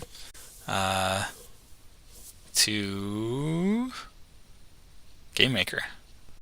Is RPG Maker not part of Game Maker? Are they totally different? Who knows about this? I think they are different.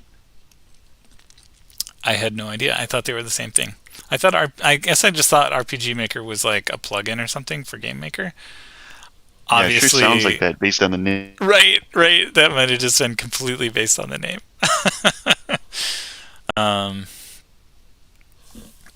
I'm sure this is cool.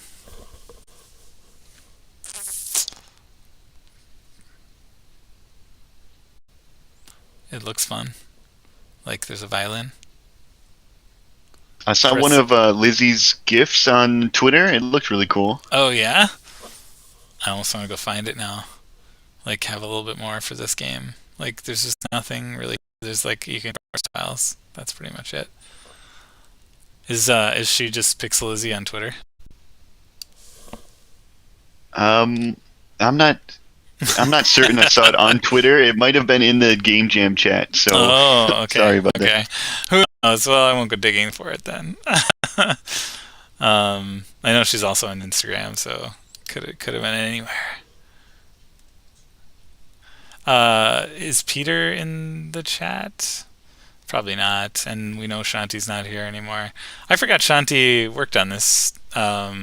So we played this actually. What was it? Was it Friday night? I think so. I want to like make this a bigger screenshot. Can I just like how big it's not very big. Nope, that's the wrong way. I want to make it bigger. Okay, I can't do that. Okay, whatever. So this was like it's a board game for 2 to 16 players. It's a puzzle game where players are trying to shift rows and columns on a grid in order to put all the players in the correct positions. Essentially, you had like a deck of cards, and the cards were symbols, and you had a card that you had a pair of cards that you drew at the beginning that was like your symbol and the actual like position, like the row and column you had to get your symbol to. And I think the deck was just like flipped over, and so you I mean like laid out in a grid, and then you had to like kind of move them like the sliding hole puzzle. Or no, it wasn't the sliding hole puzzle. It was more like a like you either shifted a row or a column in any direction that you wanted. And like our playtest, it didn't seem like it was quite there as a game yet, but I mean it was something. It was interesting. And that is all the games. We made it through them. It looks like we can actually we could go play it even, or there's a game website. I don't know if it was improved after the playtest they did. That's what I would love to know. But I know Peter wasn't around the whole weekend either. The website does not seem to be loading. Oh, it's just itch. It's an itch page. Come on, itch. It's like, sorry, you can't stream on Twitch and itch. That's gonna be too hard. Well, that's really all I had planned, was that we were gonna like go through all the games and talk about them. Does anyone have anything else they want to say about their Global Game Jam experience? Oh, what's Godot? When it's the next one? Well, I mean, the next Global Game Jam is next January or February, like probably the end of next January. But of course, there are game jams every weekend. You can do a game jam basically 24/7 if you want. I was going to say, if you look up like itch.io /jams or something like that, there's like literally like you can be in 20 of them on any given day. Well, look at all the rules for this game. I did not realize. I mean, I guess you guys are probably delayed, but I think Peter wrote up the entire rules to this game. Here's a better screenshot because it has the symbols on it with the cards and colors. Yeah, let me just, so if you just hit up here in the itch menu, jams. Yeah, there's a lot of them. Yeah. I think there's actually a calendar on here, if I remember right, and it'll show you like how many are like overlapping, like at the same time. Yeah, this jam dashboard is kind of fun. Or maybe not. Every once in a while, I look. Yeah. Oh, this is my submissions. There's like a place somewhere that's like I've only done one jam, and it was February 2014. I think this was actually our Global Game Jam submission for that year, the Saga of Candy Friends.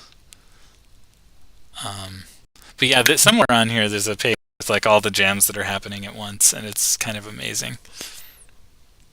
You were gonna say something, Scott?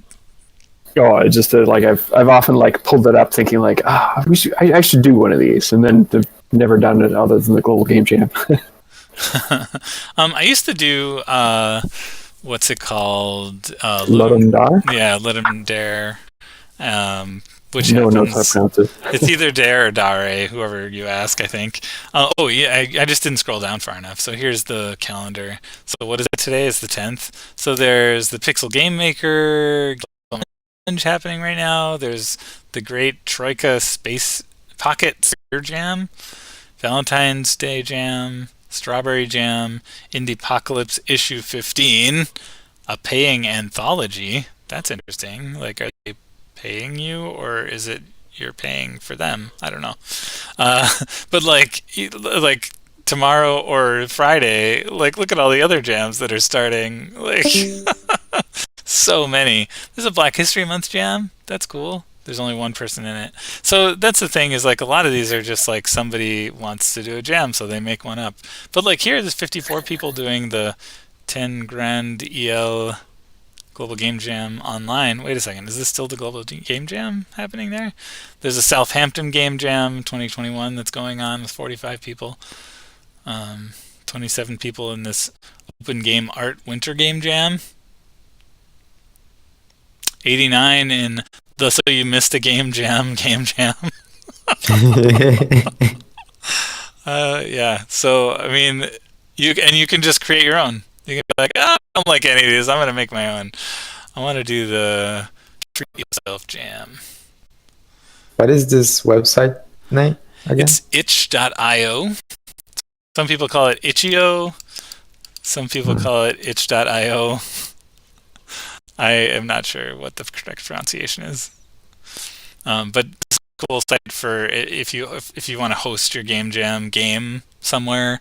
Like you can easily create a page to host your game jam. And if you want, if you make a game and you put it on here, you should let me know, because I will then add you to the Minnesota-made Twin Cities Represent collection.